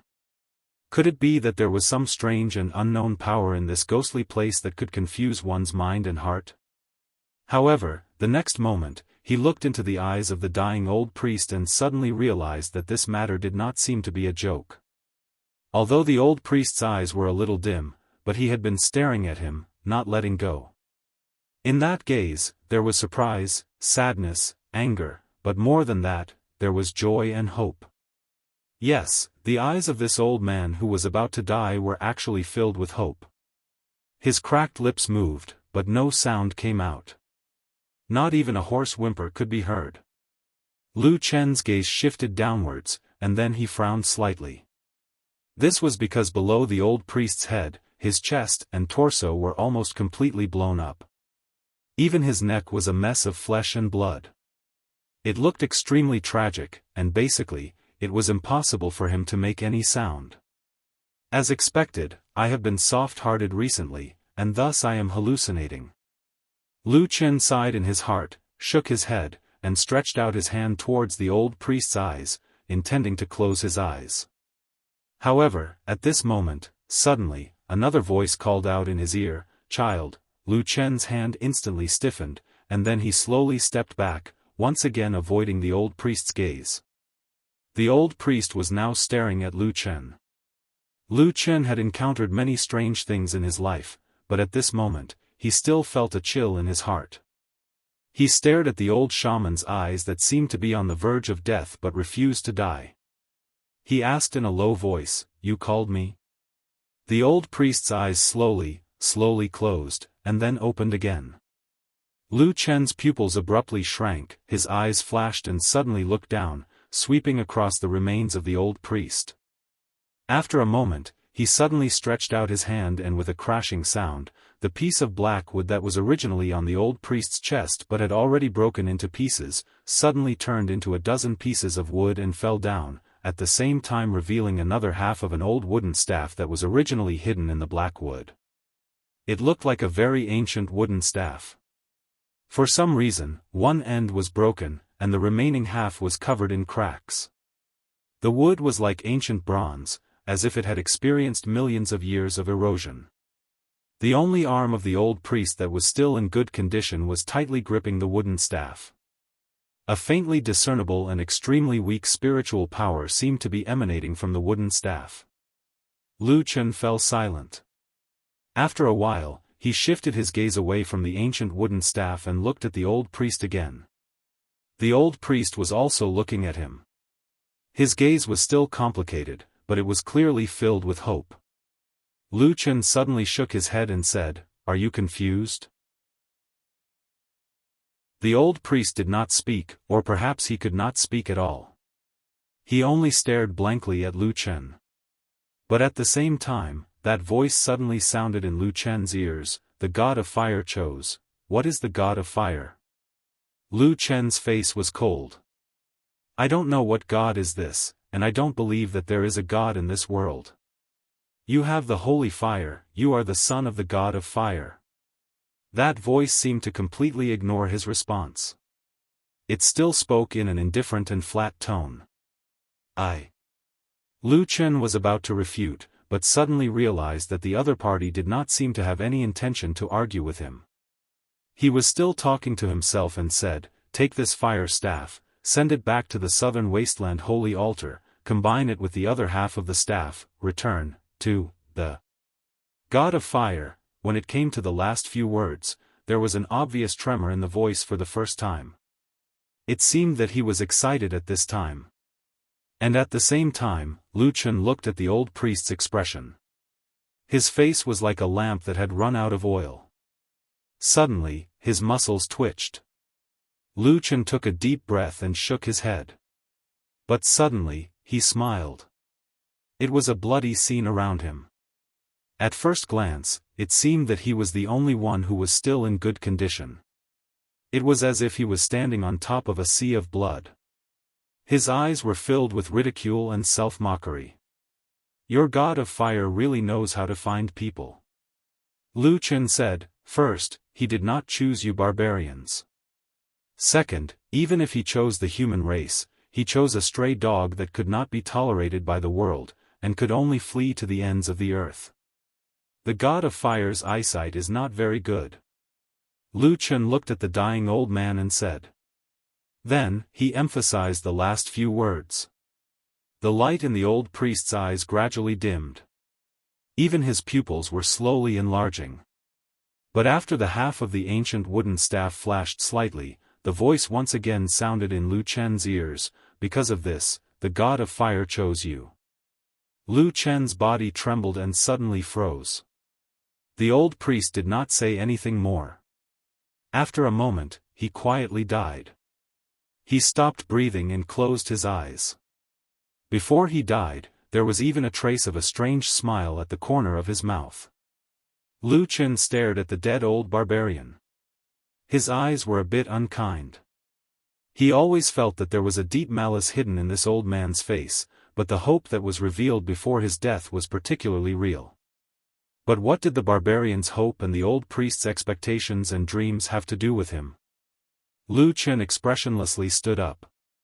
Just as he was about to leave, he immediately thought of something and his eyes once again fell on the old priest's corpse. The half of the ancient wooden staff was still tightly grasped in his hand. Lu Chen stared at the wooden staff for a while, but he still reached out to pick it up. Although the old priest was dead, his hand was still very firm on the wooden staff. Lu Chen also used a bit of strength to take the wooden staff out of his hand. But after holding it in his hand, or more accurately, after leaving the old priest's hand, the last bit of spirit force in the ancient wooden staff also disappeared. Without all of its spirit force, the wooden staff looked like an old, damaged, and mottled piece of wood. It was lifeless, withered, and cracked. Even if it was thrown on the side of the road, no one would take a second look. Lu Chen hesitated for a moment. He tried to input spirit force into the wooden staff, but the wooden staff did not respond. Lu Chen pondered for a moment and tried to use the black fire again, but he still did not see the scene he wanted. The ancient wooden staff also did not respond to the black fire. The reason why Lu Chen wanted this item was because he found that this wooden staff could actually resonate with the black fire in his body. Now that he had it in his hand, it suddenly became a waste. This made him feel a bit depressed. But at this time, he could not casually throw it away. In any case, from the old priest's words, this thing seemed to have a great origin. Chapter 272. Lu Chen turned around and walked back the way he came. Along the way, he turned his head to look at the place where the battle was the fiercest and cruelest. Those black-clothed men who were ambushed by the self-destructing barbarians and perished together with the barbarians didn't even have a single intact corpse. This unremarkable small tribe had inexplicably become the graveyard of dozens of extremely powerful cultivators. Perhaps no one would have thought of this outcome, even Lu Chen didn't think of this ending. However, even though the scene was extremely horrifying, Lu Chen didn't feel too guilty. Since a long time ago, when those black-clothed men were unwilling to let him go, the faintly discernible affection they had for each other in the past had already vanished into thin air. However, when he walked back to the mountain forest and occasionally turned his head to look into the distance, he suddenly discovered that along the way, there were already 2 additional bloody footprints on the path. It was a ghastly sight. Atsu was still waiting for him at the same place. After meeting up with them, Lu Chen thought for a moment and tried to place the wooden staff in front of Atsu. Atsu moved closer and sniffed a few times, then raised its head and looked at Lu Chen blankly. Obviously, it didn't find anything and didn't know what Lu Chen's intention was. Lu Chen sighed, shook his head and put away the wooden staff. He casually wiped his chest, and the wooden staff disappeared into thin air. This was the mysterious tree hole that he directly threw into the seed. When he had time in the future, he would carefully explore the secret of this wooden staff. However, perhaps this thing was already completely useless, Lu Chen thought in his heart. A man and a dog quickly left the mountain ridge. During this time, Lu Chen changed his clothes from head to toe. Because there were no longer these killers chasing after him, it was obvious that Lu Chen felt a lot more relaxed. This also made his mood a lot better. However, although those black-clothed men were almost all killed because of the accident, the uncomfortable feeling was still there. It was just that it wasn't as serious as before. After leaving the mountain ridge, Lu Chen hesitated, but in the end, he still decided not to turn back. He still continued to flee south according to the route he had originally thought of. In this world, outside of the devil cult, there was almost no one who understood the madness of the devil cult better than him. Outside of the true Immortal Alliance, there was also almost no one who understood the strength of the floating cloud service better than him. Although those black-clothed men were powerful, even if they all died, it would not be a serious blow to the Floating Clouds Office, a shadowy organization that perfected Lord Tianlan had single-handedly created. If they didn't have this kind of foundation, the Fuyun division wouldn't have been able to occupy the main hall of such a huge organization like the True Immortal Union for so many years, and also fight to the death with the Three Realms devil cult which had thousands of years of inheritance in the shadows. Lu Chen didn't want to fight against the terrifying power hidden in the shadows of Fuyunji. He also didn't have any thoughts of dying rather than surrendering. Therefore, he easily made the decision to continue fleeing. After making the decision, the next step was much easier. After all, it was only the word escape. The closest route was to pass through the evil Python Valley at the foot of the mountain. If he continued heading south, he would almost reach the Longchuan River. After passing through the Longchuan, he would probably be able to truly escape from the damned and terrifying devil cult and Fuyunji's double pursuit. Lu Chen brought Atsu all the way down the mountain ridge. He didn't stop for long and walked towards the evil Python Valley. From afar, a pungent stench wafted through the air. Atsu let out a low growl as the hair on his neck stood up. He looked extremely vigilant. Lu Chen also frowned. However, he still brought Atsu and stepped into the evil Python Valley, which was filled with danger at every corner. The evil Python Valley was actually a long and narrow valley sandwiched between several tall and majestic mountain ranges. Because of the tall mountains, this valley never saw the sun all year round. In addition, there was a lot of rain. So after a long time, this valley became extremely gloomy and humid. Under the thick green and moist leaves everywhere, countless snakes and poisonous creatures were bred. Among them, there were all kinds of poisonous snakes. After Lu Chen and Atsu walked into this valley, although it was daytime, the valley was still a little dim. They always felt that from the surrounding dense grass and trees, including the wet stone walls on both sides that were covered with moss and all kinds of strange plants, there would suddenly be some poisonous snakes and insects that would suddenly come out and bite them. Atsu looked very nervous, constantly looking left and right. Lu Chen also looked vigilant, looking to both sides from time to time. Sure enough, after they walked a few feet into the evil Python Valley, suddenly, there was a sudden rustling sound from a bush. Lu Chen and Atsu immediately stopped in their tracks. After a while, they saw a big python with a body as big as a bowl slowly slithering out of the bush. Lu Chen's face changed slightly, and he took a step back. He was on high alert, and he also looked around to see if there were any poisonous snakes or insects hiding in the dark.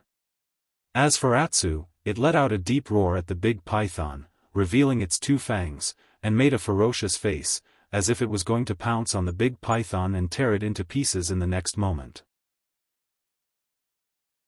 The greenish-black python slowly raised its head and glanced at Lu Chen and Atsu. Its vertical pupils were cold and merciless, and it flicked its forked tongue in and out as it faced the two of them. Atsu roared twice, and it was about to move forward, but it was suddenly stopped by Lu Chen. Lu Chen looked at the big python with rapt attention, and he said in a low voice, "Wait a minute." This big python seemed to have half of its body hidden in the bush, but just its upper body that was exposed was already big enough, and it was obviously an adult python. Lu Chen wasn't afraid of such a monster, but he was worried about something else. After all, this was the evil Python Valley, and it was unknown how many snakes and insects lived here. If they made a big noise, there was no telling how many snakes and insects would be attracted, and it would be really difficult to deal with them at that time. Sure enough, after Lu Chen stopped Atsu, which was showing hostility and was eager to attack, the big python didn't immediately launch an attack. It stared at Lu Chen for the last time, and suddenly turned its head, but it slithered away, and soon disappeared into the bush on the other side. Watching the big python leave, Lu Chen breathed a sigh of relief, and then he reached out his hand to pat Atsu's head, and said, "Let's go." At this time, Atsu looked a little disappointed, and it seemed to be a little dissatisfied with the big python leaving just now. It roared twice in that direction, and then continued to walk forward with Lu Chen.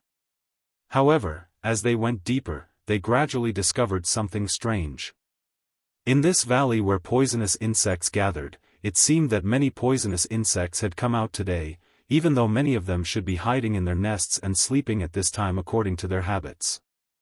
And what was even more strange was that these poisonous insects didn't have any intention to attack Lu Chen and Atsu.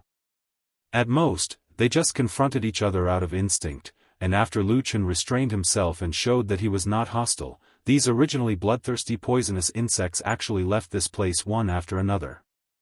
Who would have thought that this originally dangerous path would be abnormally smooth for them?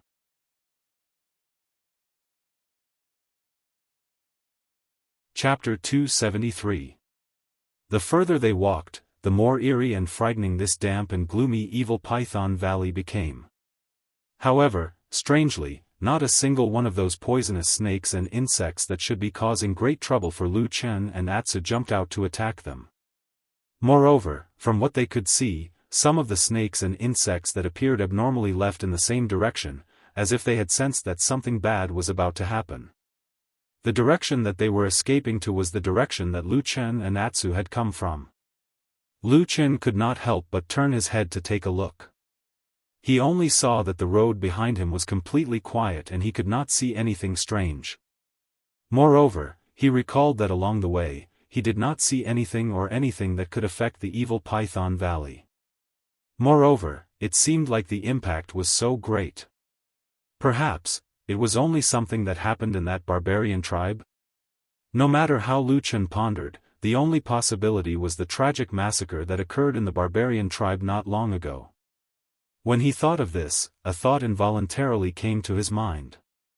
He used his hand to touch his chest, where the ancient fire god's staff was quietly lying in that mysterious tree hole.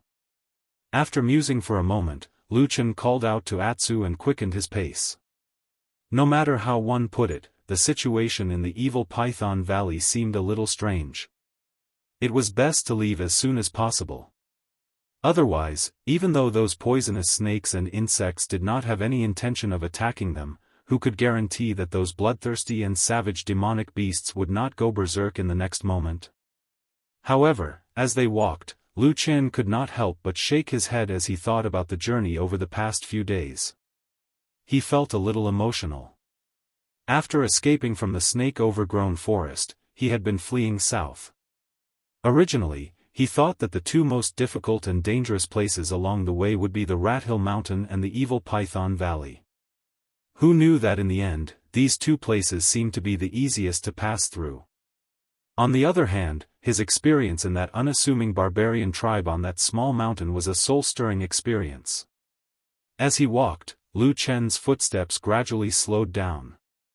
The feeling of being pricked appeared again, as if there was a pair of cold eyes staring at him from behind. Lu Chen's expression changed. Initially, He thought that this feeling was due to his keen intuition when he was being chased by the powerful Floating Clouds Division assassins. However, almost all of those assassins had died in the barbarian tribe on the small mountain ridge. In other words, the person who was spying on him in the dark was still following him like a maggot in his tarsal bone. What kind of enemy was this? A trace of solemnity flashed across Lu Chen's eyes. The terrain of the evil Python Valley was twisting and turning. Even if there were no dangerous snakes or insects obstructing the way, it would still take a day to walk. When they were halfway there, they saw all kinds of strange phenomena along the way. This made Lu Chen completely certain that the strange behavior of the snakes, insects, and poisonous creatures in the evil Python Valley was indeed a mass migration. They were all leaving this dangerous valley that they had lived in for many years. This strange phenomenon became even more obvious when Lu Chen tried to take out the half of the fire god's staff. Almost all the snakes and insects immediately sped up and fled, as if they were especially afraid of the half of the fire god's staff, which looked so old and withered that it would soon turn into ashes. None of the poisonous creatures dared to go near Lu Chen and Atsu. This gave people the illusion that they were gods when they walked in this famous dangerous valley. However, this unexpected surprise did not last long. Because when Lu Chen and Atsu were about to walk out of the evil Python Valley, they were once again ambushed. This time, it was also a group of black-clothed men. However, what was different from the previous batch was that they were real evil cult assassins. Faced with Lu Chen, this new batch of assassins were clearly much more agitated. When they saw Lu Chen's figure, their murderous aura covered the sky and covered the earth. Without any unnecessary words, they directly charged over while shouting. Lu Chen and Atsu fought and retreated as they fled towards the south with all their might. At the same time, he laughed bitterly in his heart. According to his original plan, although it would be troublesome for him to pass through these two incomparably dangerous places, the Rat Hill Mountain and the evil Python Valley were more useful in hindering their pursuers. Who knew that with this series of strange changes, although the path was easier to walk, the pursuers' speed was much faster than expected. In terms of fighting ability, this batch of evil cult assassins was much weaker than the Fuyunji people before them. Their valiance was also far inferior. However, the evil cult side was more ferocious and crazy. Under the bone-deep hatred, once they found Lu Chen, it would be a fight to the death. This caused great trouble for Lu Chen's escape route. Along the way, when the sky darkened, Lu Chen led Atsu out of the evil Python Valley. Behind him, there were 7 to 8 corpses. However, his body, which had almost recovered, had many new wounds. Until late at night, under the cover of the darkness and a series of treacherous methods, Lu Chen finally managed to shake off those maniacal assassins. However, the road ahead was boundless and the night was deep. Lu Chen did not feel happy at all. He knew in his heart that after dawn the next day, those evil cult assassins would definitely continue to pursue him. And as time passed, the number of evil cult assassins who wanted to kill him would definitely increase. Until he exhausted all his energy and strength, that would be the time of his miserable death. Probably, they would not leave him with a whole corpse. Lu Chen thought to himself as he dragged his bleeding body and ran for his life in the darkness. Even a moment to catch his breath seemed like a luxury. Perhaps it was because he had seen too much blood these few days, or maybe it was because he had just fought for a long time. His injuries had numbed his brain. Right now Lu Chen's mind was somewhat blank. His only instinct was probably to get away from the threat behind him and run forward with all his might. His target was the Longchuan River. As long as he passed through there, he should be free. Or perhaps, he would just die there. His original intuition turned from sharp to dull and then to numb, including the vigilance that had been hidden in his heart finally relaxed involuntarily. That late at night, Lu Chen finally paid the price. He saw a ray of light suddenly lit up from the darkness. That was a sword light. That sword light, bright and vigorous, full of vigor, full of spirit and energy, wonderful to the peak, a sword directly pierced the vital point. Before he could react, his flesh and blood had already split open, his bones were broken, directly pierced into the side of Lu Chen's ribs, a sword pierced into his chest, and he had no strength to evade.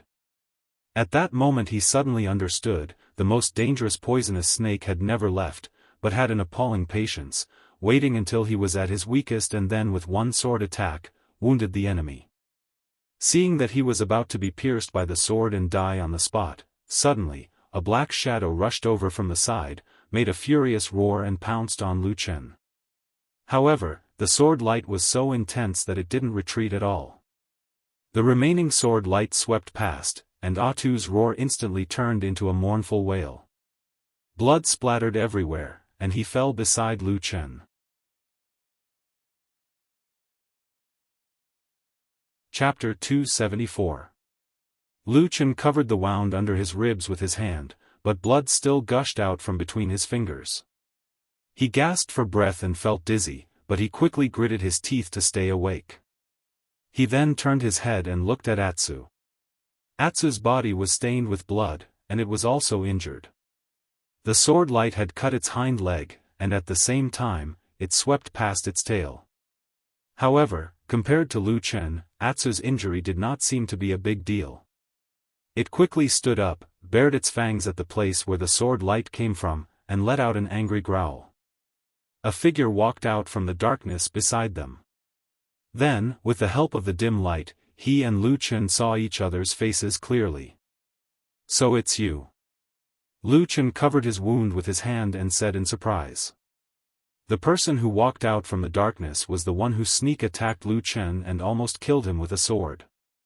It was the disciple of Kunlun, He. At this moment, He was dressed in a tight outfit, and his face was calm. It seemed that the steady, accurate, and almost perfect sword attack just now was not something to be happy about.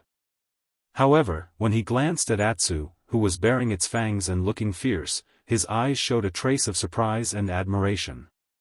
"This dog is not bad," he said.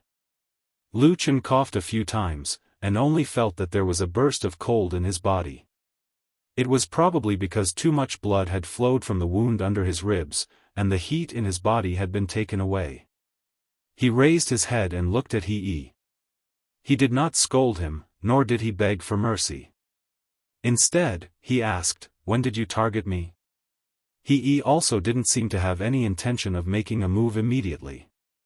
It was just that it was unknown whether he was toying with Lu Chen like a cat chasing a mouse, or whether he was actually somewhat fearful of this person.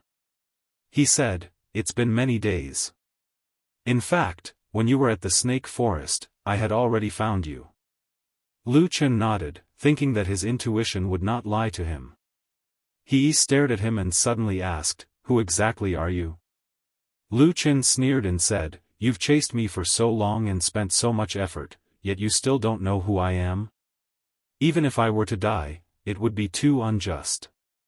He shook his head and said, "At first I thought you are only a devil cult evildoer, who sneaked into our Kunlun party to be a spy. No matter how high your position is, no matter how deep your cultivation is, I will think of a way to kill you. When I return, I will be able to give an explanation to Tianlong, the senior, and that will be enough. But along the way, I realized." "Give Tianlong an explanation?" Lu Chen suddenly interrupted him. His expression suddenly turned cold and strange. "What explanation? Did he send you here to kill me?" Thousands of mountains and rivers away, in the towering Kunlun mountain that had changed from its old appearance to a new one, everything seemed very calm. But under the calmness, it seemed that everything was changing rapidly.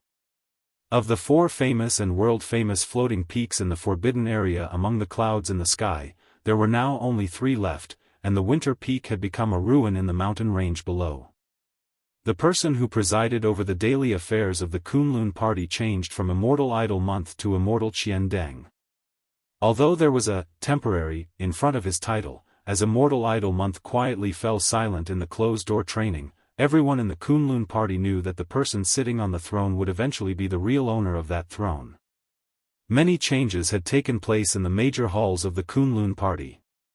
The most important change was, of course, the change of the chief of some powerful halls. Among them, everyone expected that the chief of Baichao Tang would change from Immortal Qian Deng to Immortal Mingzhu.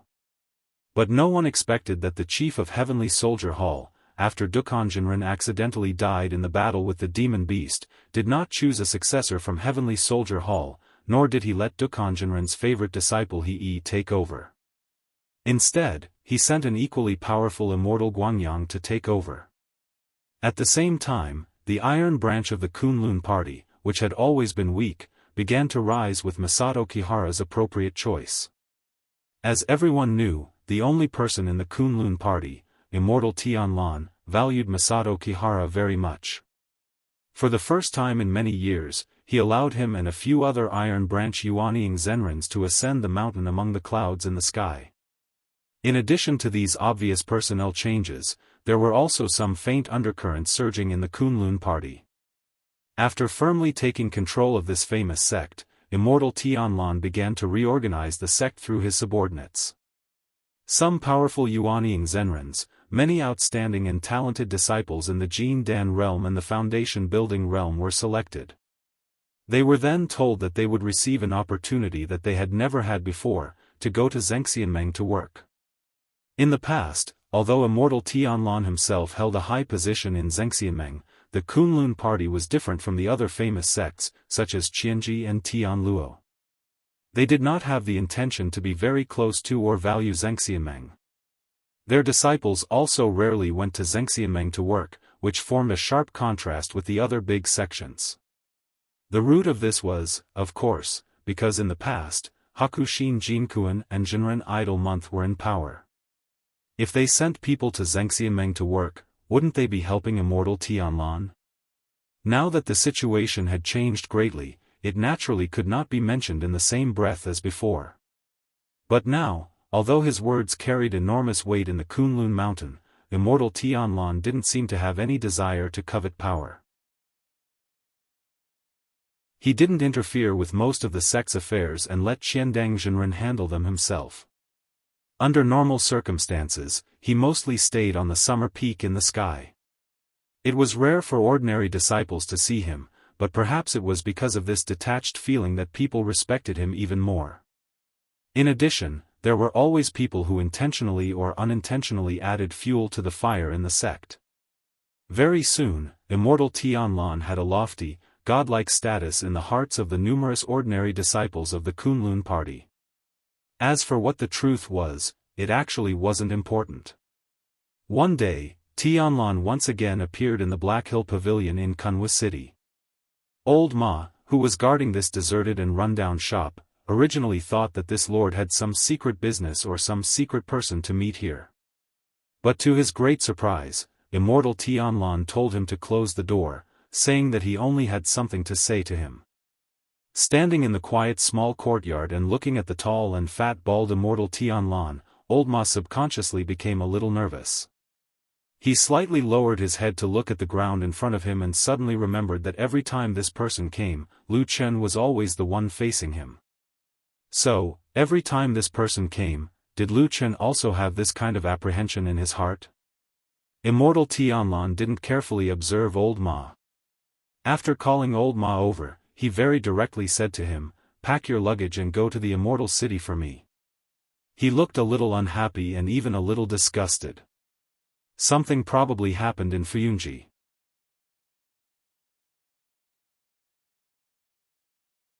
Chapter 275. What's wrong? Old Ma was taken aback. A look of surprise appeared on his face as he asked, "What happened at the Floating Clouds Company?" Perfected Lord Tianlan snorted coldly. Shuang sent a message saying that after she returned to the Immortal City, the people who went to the Land of Chaos have yet to return. Old Ma shuddered.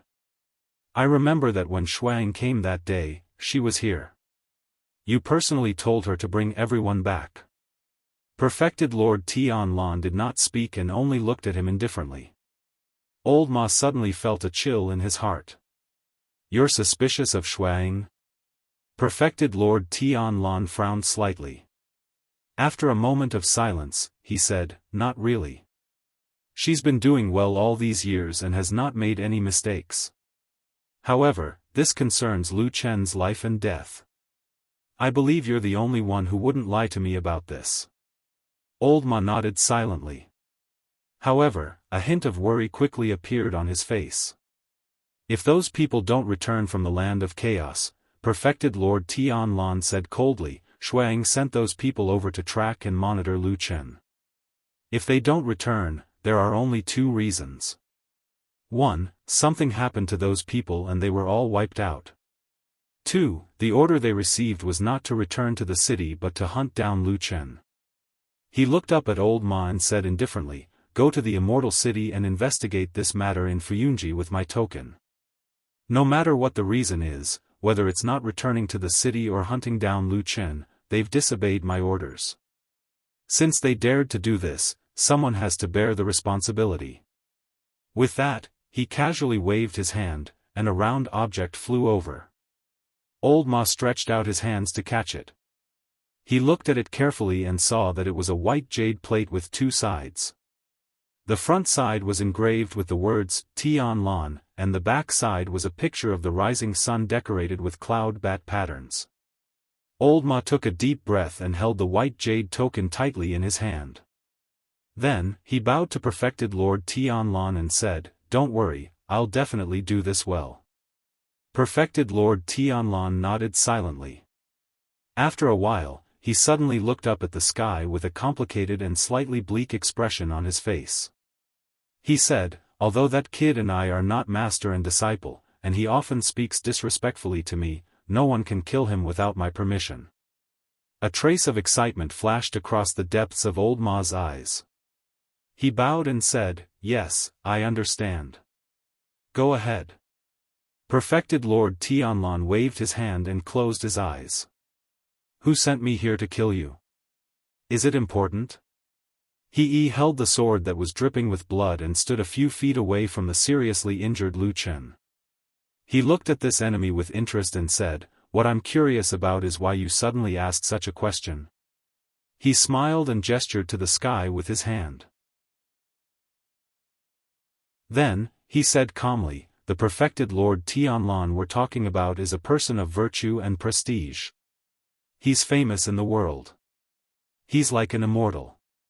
Not to mention a lowly devil cult evildoer like you, even a Jindan stage cultivator like me, who is regarded as a genius by others, may not be worthy of his attention."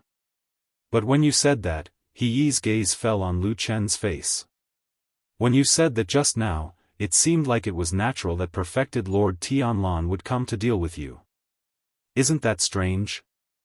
Lu Chen covered his wound with his hand and frowned. It was unknown whether it was because of the sharp pain or because he had lost too much blood, but he shut his mouth and did not speak anymore.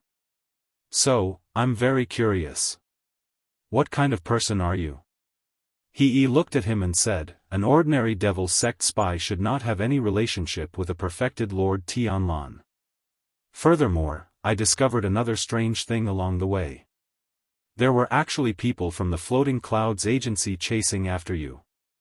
It would appear that your background is much greater than I had imagined." Lu Chen coughed painfully. He looked at He and suddenly smiled. "Trying to get information from me?" He shrugged his shoulders. "I think we're both smart people. There's no need to talk nonsense. Tell me clearly and I'll give you a quick death. Isn't that convenient for both of us?" Lu Chen sneered. "Since you've been following behind, you must have seen what happened to Fuyunji people. At that kind of critical moment, you're a righteous disciple. Why didn't you go and save them?" He Yi's expression changed slightly. He shook his head and said, "I did see it. But my ability is limited. I can't save them. Besides, Fuyunji people are still hiding behind them. They're still hiding and not going to save them. Why should I be a busybody?" Lu Chen was surprised. "There are still people alive in Fuyunji?" He thought for a moment. "There's 1 or 2 people. They didn't even enter the village. Of course they're fine. As he spoke, he waved his hand, looking like he did not want to continue this topic. He said, "But this has nothing to do with me.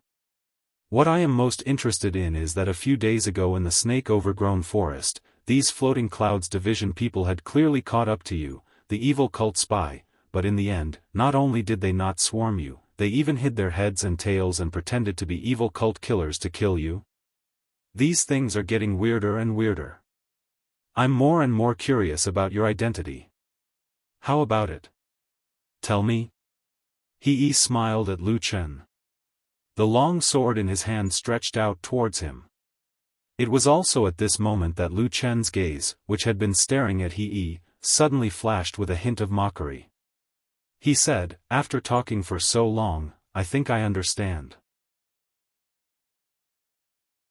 He didn't like the look in Lu Chen's eyes at the moment, but his self-restraint and patience were far better than that of ordinary people. It was precisely this kind of temperament that allowed him to keep climbing up in the Kunlun sect, from an ordinary disciple with no background to the position where he was about to make a name for himself today. Only one last step left.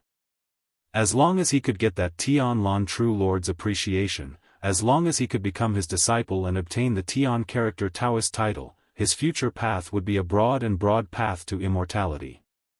Looking at the world, who could be compared with him? Therefore, He was exceptionally patient. Even more patient than usual. Anyway, this Lu Chen was already seriously injured and had almost no strength to fight back. What was there for him to be afraid of? What did you understand? He smiled and said. Then that sword stretched forward a few inches. The blade flashed with cold light. This time it was aimed at Lu Chen's throat. As long as he thrust forward, Lu Chen would die here and now. Lu Chen, on the other hand, had a calm expression on his face. He looked at He with a smile and asked, "How is your younger brother now?" He's body suddenly shook. His eyes suddenly burst with light. But at this moment when he was distracted, he suddenly saw Lu Chen raise his palm slightly. A strange black fog suddenly floated up. He's eyes were suddenly filled with darkness. There was no longer any light.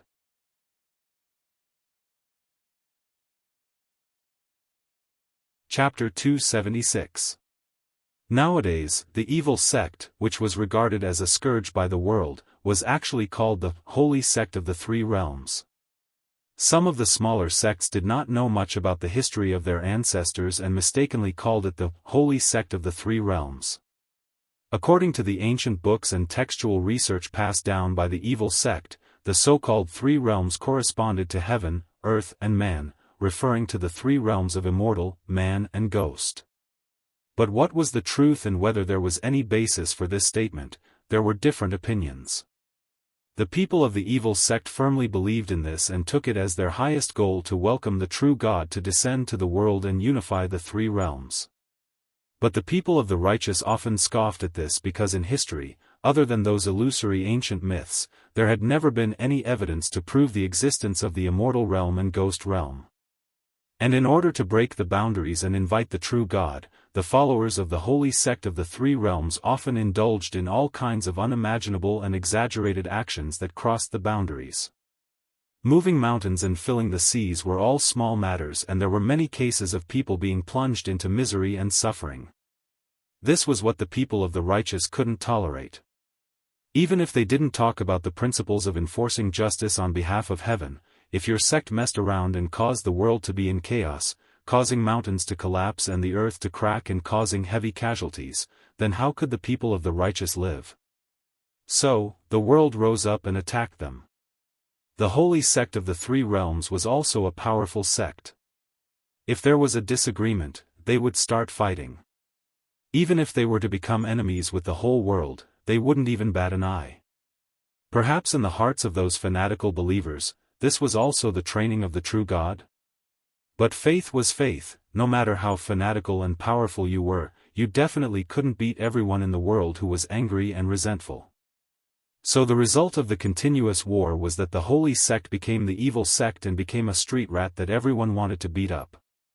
In order to survive, the evil sect had to keep up with the times and kept a low profile for many years. Then, there were many evil and crooked things. Then, following the long and seemingly endless battle with the righteous, these strange and evil techniques became more and more powerful. When Lu Chen was in the evil sect, because of his noble and important status, he knew a lot of secrets and learned a lot of such sinister and evil skills. In fact, he had occasionally wondered if he was really born to do bad things. Otherwise, how could he learn all these crooked things so easily? For example, many years later today, the ink sand he used on He was one of the most sinister methods of the devil cult. The black mist had appeared out of nowhere with a menacing momentum, instantly blocking He's path. He was shocked and instinctively took a step back, but he immediately came to his senses. With an angry roar, he stabbed forward with his sword, wanting to stab Lu Chen to death, who had suddenly launched a sneak attack. However, the sword missed. Presumably, after creating the black fog, Lu Chen directly flipped over and left. He was just about to make a move to leave the black fog and see where Lu Chen was. But suddenly, his eyes felt a sudden pain and tears involuntarily flowed down. At the same time, his eyes seemed to be stabbed by a knife. For a moment, he was in unbearable pain. He was shocked. His heart was shaken. The eyes were an important part of the body and extremely weak. Even if Jean Dan Friar had tempered his body, the eyes were also one of the weakest parts. He did not dare to hesitate and retreated a few steps. At the same time, he closed his eyes and shook his left sleeve to disperse the fog. The spiritual sword in his right hand swept in front of him, guarding against Lu Chen's sneak attack. But he obviously thought too much. Lu Chen did not have the intention to hit him when he was down. A series of low growls were heard. He hugged Atsu and one man and one dog immediately fled. He cursed and retreated a few steps back. At this moment, there was no more black fog around his eyes. He immediately sat down and circulated his power to expel the poison. After all, he was the powerful Jean Dan Friar. He's body was already far stronger than ordinary people. The black fog's poisonous gas could not cause too much harm to him. In fact, this was only an insidious little trick of the evil sect. It might be effective against ordinary cultivators, but against experts above the level of Jean Dan, it could only be used to disgust them. After about half a moment, He jumped up. But on his originally handsome face, there were more than a dozen black spots around his eyes. He looked really scary. He was caught off guard and actually fell for such a sinister little trick. It really made him unable to restrain his anger. He let out an angry roar that soared into the sky. He was unwilling to let the matter rest and directly chased into the distance. That night, He caught up with Lu Chen several times. But every time, Lu Chen would use some kind of more insidious tricks and spells. Some of them were really unimaginable and made He suffer a few times. But He soon discovered that these seemingly frightening and insidious tricks actually had limited effect on him. Under the protection of the powerful Jean Dan realm's spiritual power, he only suffered some flesh wounds at most. But even so, as the number of times he suffered losses increased, He also became angrier. He hated Lu Chen more and more and his attacks became fiercer and fiercer. However, every time when he caught up with Lu Chen, He would restrain himself from killing him in the middle of each fight. Because he wanted to capture this evil cult spy with an unusually mysterious background and interrogate him properly to find out what secrets he had and what relationship he had with true Lord Tian Lan. And most importantly, why did he suddenly mention He Gang? Could it be that his brother's death had something to do with this person? Thinking of this, He felt as if his internal organs were on fire and his eyes were about to spit fire.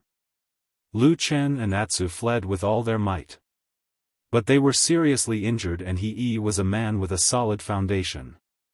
The distance between them was getting shorter and shorter and Lu Chen's escape methods were almost exhausted. Then, at a certain moment, they and He, who was chasing closely behind, suddenly heard a deep and vigorous sound of water. It was as if a giant dragon was roaring in front of them, striding across the vast wilderness of the chaotic land. Dragon River. Dragon River. The boundary river that separated the dangerous and unpredictable central region of the chaotic land from the outer region. After struggling for a long time, Lu Chen, who was exhausted, could only helplessly lie on Atsu's back and let it charge forward. Speaking of which, Atsu's endurance and speed were on full display during this escape. It was terrifying to the point that it did not seem tired at all. The only reason why Lu Chen was able to survive until now, other than those little tricks that were becoming less effective, was because of Atsu. But at this moment, when the sound of water grew louder and louder, Atsu suddenly stomped on the ground and stopped in its tracks. Its momentum was so strong that it almost threw Lu Chen off its back. Lu Chen raised his head tiredly and his expression changed slightly. He didn't know when, but they had actually run to the top of a cliff. Below their feet was a precipice that was several hundred feet high, and below them was the Dragon Creek River. They had escaped into a hopeless situation. Just as Atsu was about to turn around, they heard a long laugh. A figure descended from the sky and blocked their only way out. It was He, whose eyes were filled with strange black dots. He stood in front of them with a sword in his hand and looked at them with a murderous look.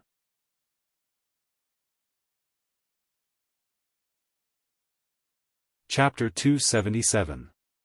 The Dragon River was a large river, it could even be said to be the largest river in the chaotic lands. The river was so wide that one couldn't see the end of it, almost like the ocean. At the same time, it was also the most famous river in the chaotic lands, because it was the dividing line between the central and outer regions of the chaotic lands. The Dragon River was also an extremely dangerous river. Within the wide river hid countless unimaginable, ferocious and powerful monsters, forming a natural dividing line. Other than the Yuanying realm cultivators of the human race, Jin Dan Friar would often find it difficult to cross this river. Once he crossed the Dragon River and continued south, the dangers in the central region of the chaotic lands would only increase. With Jin Dan Friar's cultivation level, even if he didn't die, he would at least lose more than he would gain. As for those below the Jin Dan realm, they would immediately give up. Over time, the Dragon Creek River became the publicly recognized dividing line and became one of the most dangerous places in the land of chaos. However, nothing was absolute. Although the Dragon River was dangerous, it wasn't completely impossible to cross. For example, the barbarians in the chaotic lands had tried to cross the Dragon River. The evil sect had been suppressed by the righteous Dao for many years and had to hide. There were also many people in the chaotic lands. After a long time, they learned some secrets, including how to cross the Dragon River. Although the method was a little dangerous, it was indeed a method. Lu Chen was aware of this in his heart. However, this method was definitely not to fall from this cliff that was several hundred feet high. There were basically two consequences for doing so, falling to death, or falling half to death, and then being eaten by the monster beasts in the river. Therefore, Lu Chen was really in a desperate situation now. He had no way out and was at the end of his rope. He held his sword and pointed it at Lu Chen. His eyes were cold as he stared fixedly at Lu Chen and asked coldly, "Who are you? How do you know my brother?" Lu Chen clutched his chest and coughed. At the same time, a deep roar came from beside him. Atsu was standing beside him, glaring angrily at He, revealing a pair of sharp fangs. He's eyes swept across Atsu, his expression unchanging, as if he didn't see Atsu as a threat. He only stared at Lu Chen with a murderous look in his eyes and said coldly, "Speak. Otherwise, I will make you regret being born into this world." Lu Chen placed his left hand on Atsu's back and coughed again. Atsu turned to look at him, his eyes filled with concern. Lu Chen shook his head slightly and patted his chest as if he was in pain due to the injury. Atsu was stunned for a moment, and his eyes stayed on Lu Chen's palm for a moment.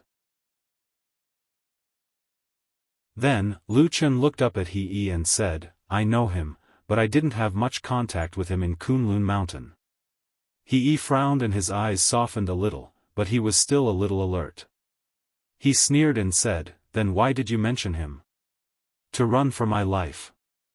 Lu Chen said without hesitation, as long as I can distract you for a moment, that's enough. He was silent. He looked at Lu Chen with a murderous look in his eyes, but he thought of the day his brother died. He saw the bloody handwriting under his brother's badly mutilated body. That dark red word was like a needle, a thorn, instantly piercing He's heart, reminding him of that morning when he saw his only family member, his only brother, die in that courtyard. The dead could not be resurrected. Death meant eternal separation. No matter how many regrets there were, they could not make up for it. He felt that he owed his brother, Gang, a lot. He should have taken good care of him and made him a talent. He had been obsessed with the path of immortality all his life and had no distracting thoughts. He only hoped that Gang could marry a wife or find a Daoist companion in the future so that the He family could continue its lineage. However, all of this eventually turned into smoke and dissipated. He thought silently, but raised the long sword in his hand. With a hint of a sneer, he stretched it towards Lu Chen and said, what other tricks do you have? Just use them. Lu Chen did not move. He only smiled bitterly and said, forget it, I'll take it as you've won. He sneered, but a hint of smugness flashed across his eyes. This was not because he had finally defeated Lu Chen, but because he thought of the extremely powerful perfected lord of the divine transformation realm in the Kunlun Mountain thousands of miles away. If he could bring this person's head back to the Kunlun Mountain and present it to perfected Lord Tianlan, he would definitely be extremely happy. A perfected lord's disciple, a Daoist title with the Tian character. Just thinking about these things was enough to make He's blood boil and he yearned for them endlessly. Therefore, he decided not to delay any further. He looked at Lu Chen coldly and said, I'll ask you one last time. Who exactly are you, and what's your relationship with perfected Lord Tianlan? What's my relationship with that damn baldy? Lu Chen grimaced and said with some pain, then he took a step back and said, but I'm also very curious. Why don't you care about the others, and only target an insignificant person like me? He's face darkened and he said, I'm the one asking you, not the other way around. If you... Before he finished speaking, he suddenly saw Lu Chen raise one of his palms again from the corner of his eye, and a familiar black gas surged out again. He immediately flipped and retreated a few feet as if it was a conditioned reflex. At the same time, he sneered and said, insignificant tricks. Do you still want to harm me again? This time, his voice suddenly came to a screeching halt. The reason was that Lu Chen had suddenly used a movement to force him back, but he didn't use any sinister methods like ink sand. Instead, he just silently turned around, and then rushed out with large strides. There was a cliff ahead. Behind him, He's expression suddenly changed. With a roar, he rushed forward and reached out to grab Lu Chen's back at the same time. However, Lu Chen had used all his strength in this movement, and his speed was extremely fast. Just a moment before He's palm could grab him, Lu Chen had abruptly jumped off the cliff that was several hundred meters high. The wind was piercingly cold and the waves were wild. The huge Dragon River was just below him, and it was getting closer and closer at a rapid speed. Everything seemed to be coming to an end. He, who was standing on the cliff, was shocked. Suddenly, a gust of wind rose beside him. It was the huge black wolf that had directly rushed out of the cliff and fell in the direction where Lu Chen had fallen. In midair, Atsu quickly caught up with Lu Chen. Lu Chen gritted his teeth and suddenly turned around to hug Atsu. After a while, their bodies became smaller and smaller, turning into a black dot that was almost invisible. In the end, with a loud bang, they fell directly into the most dangerous river in the land of chaos, the Dragon River, creating a huge splash. On the cliff, He was stunned, sword in hand. His face was blank and puzzled, but after a while, he snorted and turned around to walk back.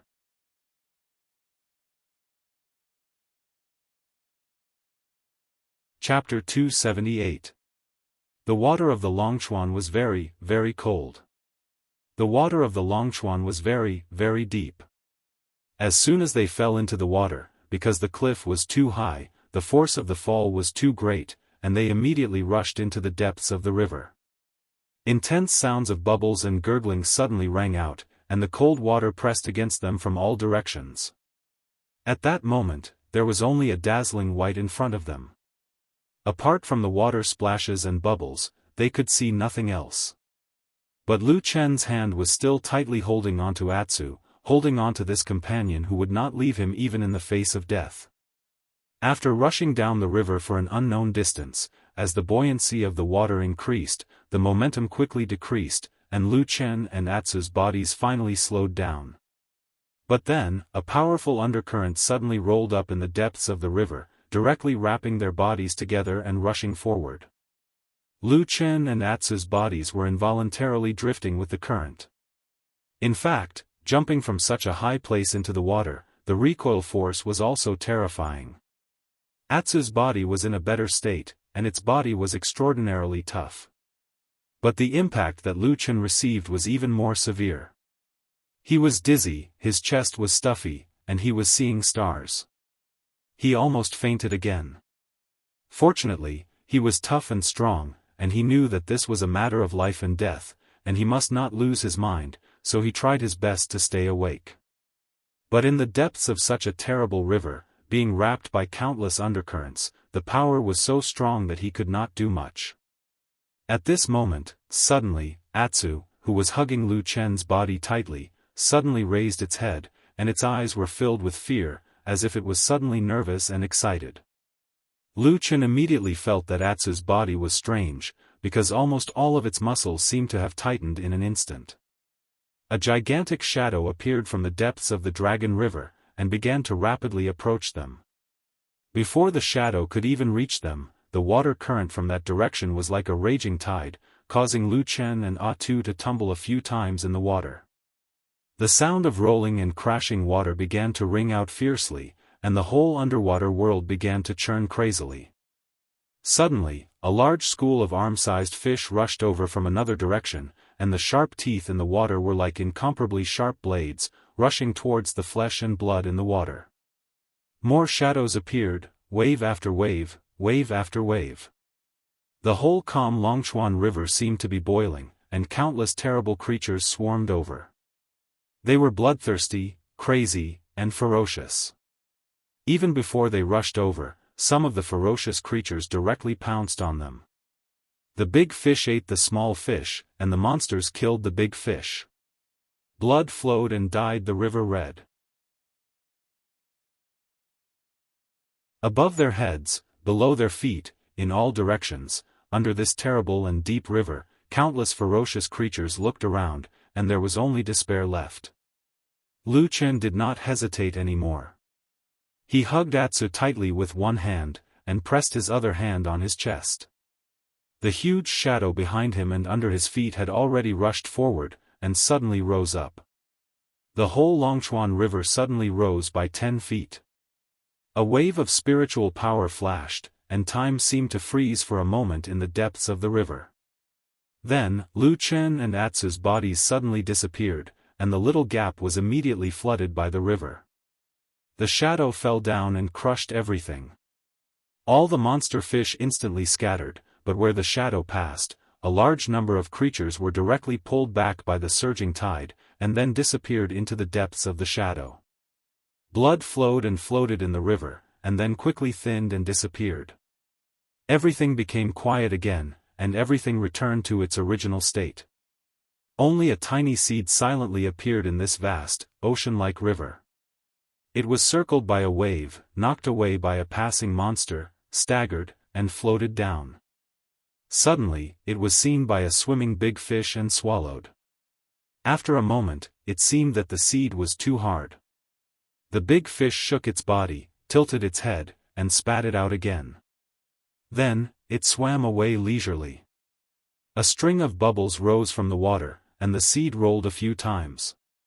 Then, it was gradually taken away in the water, and disappeared into the depths. On Mount Kunlun, in the side hall behind the Zhengyang Hall of Tianquan Peak, this was originally a place for the Yuanying stage spiritual masters to meet and discuss matters.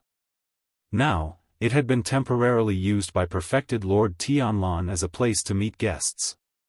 Of course, with perfected Tianlan's current status, as well as his supreme prestige in the Kunlun sect, no one would say anything about it, not even the acting sect master Qian Deng, who now had great power. As time passed, it was getting longer and longer until the night of the intense changes of the full moon. The situation in the Kunlun party also became clearer and more stable. It seemed that everyone had accepted the current situation. In any case, they couldn't fight against the sect master, so they just accepted it. Otherwise, who would be dissatisfied and shout a few words at the deity transformation stage spiritual master? However, perfected Lord Tianlan usually didn't care too much about the chores in the sect. Most of the time, he let Qian Deng handle things. Most of the time, he was elusive, and it was rare to see him. However, on this day, he appeared behind the Zhengyang Hall and met a few people in the side hall. Zhuo Xian brought White Lotus and stood in front of the deity transformation stage spiritual master. Perfected Lord Tianlan looked down and sized up the little girl who looked to be in her early teens. At this moment, White Lotus seemed to be a little nervous. Her face was slightly pale, and she didn't dare to look directly at perfected Lord Tianlan. She just silently looked at the ground in front of her. After a long time, she didn't say a word and just stood there motionlessly. Perfected Lord Tianlan didn't get angry, but there was a strange look in his eyes. It couldn't be said to be angry, but it seemed to be a more complicated expression. He looked at the little girl and seemed to be thinking about something. After a while, the situation still didn't change. Zhuo Xian, who was standing at the side, couldn't stand it anymore. He coughed lightly and whispered to White Lotus, "Quickly greet Uncle Master." White Lotus's lips moved, and for the first time, she raised her head to look at Supreme Tianlan. She saw a bald, fat man. Her lips moved a few times, and then she silently knelt down and kowtowed 3 times on the ground. Perfected Lord Tianlan revealed a faint smile and said, "Why are you kneeling in front of me?" White Lotus lowered her head and knelt on the ground. After a while, she said, "Uncle Master, please spare my life." Perfected Lord Tianlan laughed and said, "You're really a smart child. No wonder I heard that my senior brother liked you the most in his later years.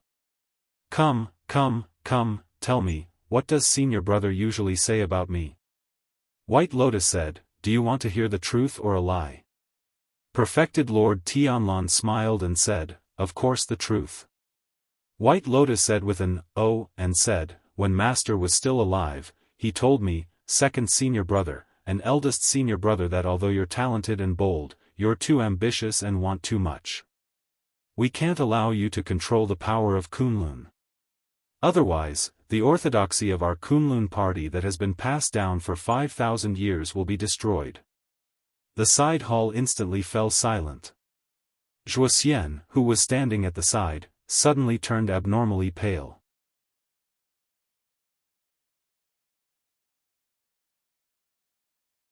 Chapter 279. Perfected Lord Tianlan was silent. His eyes flickered slightly as he stared at White Lotus.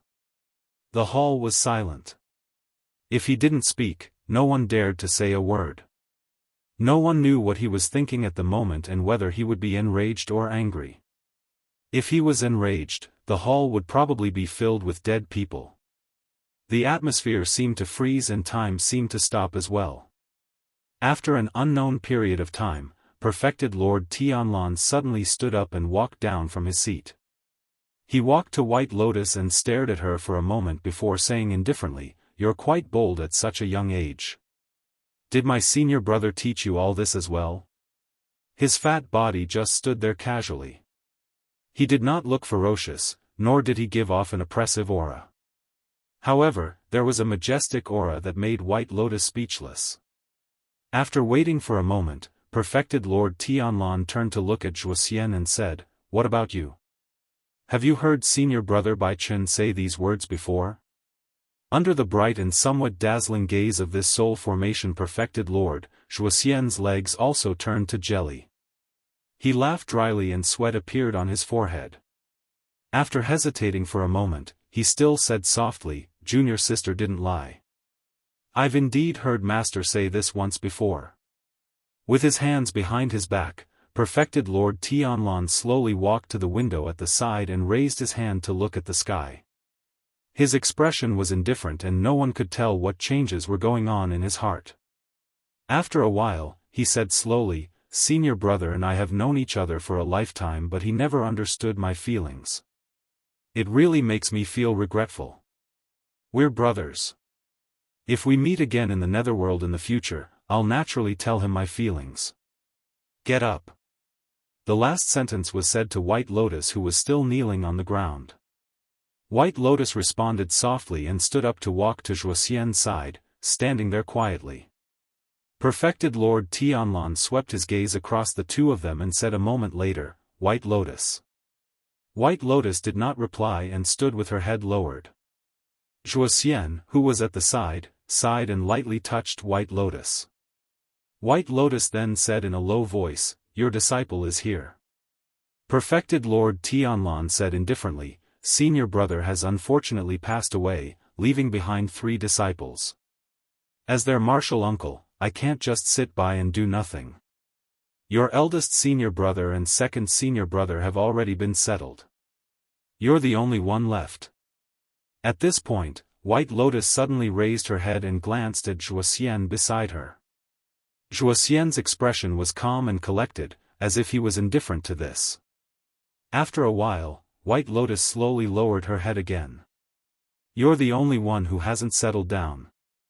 Speaking of which, your aptitude is extremely high and you're a rare talent of the 5 pillars. If you can cultivate in peace, you'll definitely bring glory to our Kunlun lineage in the future. However, given the current situation, I think you have 2 paths in front of you. Choose." The corners of White Lotus's mouth twitched slightly and a hint of anger flashed across the depths of her eyes. However, she still clenched her teeth and did not say anything. Perfected Lord Tianlan didn't seem to notice the slight change in her expression. He just said calmly, "First of all, I also feel pity for your outstanding talent. If you're willing, you can temporarily join me as an in-name disciple and cultivate first. If you're successful in the future, you can also formally acknowledge me as your master." Bai Lian was stunned for a moment, as if she was surprised by that. However, her face turned pale very quickly because Perfected Lord Tianlan's voice sounded again, "It's just that the Dermic Dao that I've learned is very different from Senior Brother Bai Chen's and it's incompatible. If you want to become my disciple, you'll have to abolish all the superficial techniques that you've learned previously." Zhuoxian, who was standing to the side, also had a slight change in expression. A trace of pity flashed across his eyes, but he quickly hid this little bit of pity. White Lotus stood on the spot and asked softly after a while, "May I ask if there's a second path, Uncle Master?" Perfected Lord Tianlan nodded. "There is. Secondly, that senior brother of mine has already passed away. However, he was once a peerless perfected lord who looked down on the world. How can such an outstanding person end up in a situation where no one cares about him even after his death? The rock mountain where Winter Peak crashed is Senior Brother Bai Chen's tomb. Since you're free now, go and keep watch for him. It won't be too late to come and find me when you've thought it through." White Lotus's body trembled slightly. She raised her head and wanted to say something, but she held back and turned to look at Zhuoxian. Zhuoxian nodded. "How about this, Uncle Master? Little junior sister has just returned to the mountain after all and is still unaware of some things. Furthermore, she's still young and insensible, so please give her a few more days. I'll send her to stay at the Rock Mountain first. Firstly, it'll be to keep watch for Master, and secondly, it'll be to enlighten her. Is that all right? Perfected Lord Tianlan replied, sure. Zhuo Xian bowed deeply to him, then left with White Lotus. White Lotus seemed a little disappointed, but she still followed him obediently in the end. Just as they left, another person happened to walk in as well. It was He. Zhuo Xian and He exchanged glances and nodded slightly before brushing past each other a moment later. Disciple He greets Perfected Lord. When there were only the two of them left in the hall, He walked to the back of Perfected Lord Tianlan, bowed respectfully, and spoke first. Perfected Lord Tianlan glanced at him indifferently before returning to the main seat and sitting down. You're back. How was your trip to the land of chaos? He cupped his fists and said with a smile, I'm glad that I didn't disappoint you. I've specially come to report the good news to you. Perfected Lord Tianlan looked at him quietly. For some reason, the gentleness that had always been on his face suddenly disappeared as he merely nodded. Oh? Tell me about it. What's the good news? Disciple entered deep into the chaotic land and pursued for thousands of miles. Finally, at the Dragon River, I blocked the evil cult spy and killed him with my own hands. His corpse fell into the Dragon River. It can be said that he died without a burial place. Perfected Lord Tianlan's pupils constricted slightly as he asked in a deep voice, You killed that person? That's right. He's expression was awe-inspiring, his demeanor unafraid. He said in a clear voice, These evil people of the devil cult have committed all kinds of evil, bringing disaster to the people of the righteous path of the world.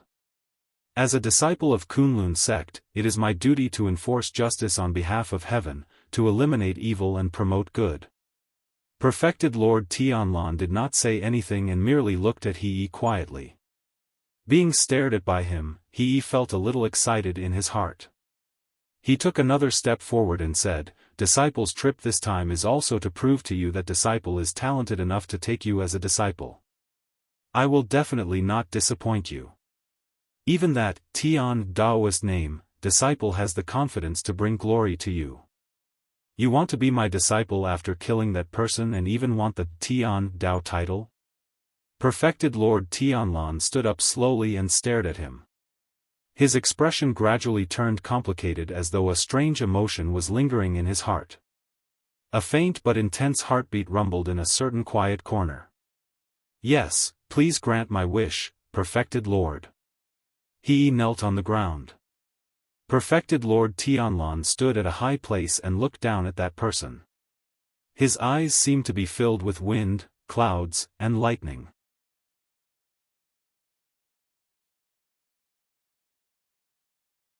Chapter 280.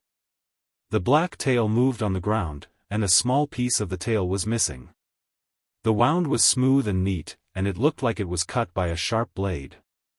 After a while, the black tail curled up and hid under its body. Then, Atsu's ears suddenly pricked up, and its body, which was originally curled up on the ground, suddenly stood up, as if it was suddenly awakened from its sleep. It looked around in a trance and fear. The mottled old tree wall appeared in front of its eyes, and it could vaguely see the outline of the two opposite doors. On the ground not far away, there was a familiar-looking puddle. The water in the puddle was clear and transparent, and occasionally there would be a string of bubbles. Don't be so suspicious.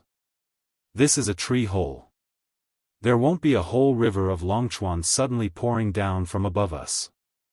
A somewhat lazy voice came from the other side of the puddle. Atsu looked up and saw Lu Chen sitting with his back against the tree wall. He was frowning and changing the medicine on his wounds. Occasionally, he would grimace and say to Atsu, Stupid dog, come and help me. Atsu jumped up and trotted to Lu Chen's side. It then used its teeth to bite the cloth that Lu Chen handed over to it. After Lu Chen applied medicine to the wound, with Atsu's help, the wound was safely and neatly bandaged up. At this moment, Lu Chen's complexion looked much better than before. His face was no longer pale, and there was a little redder.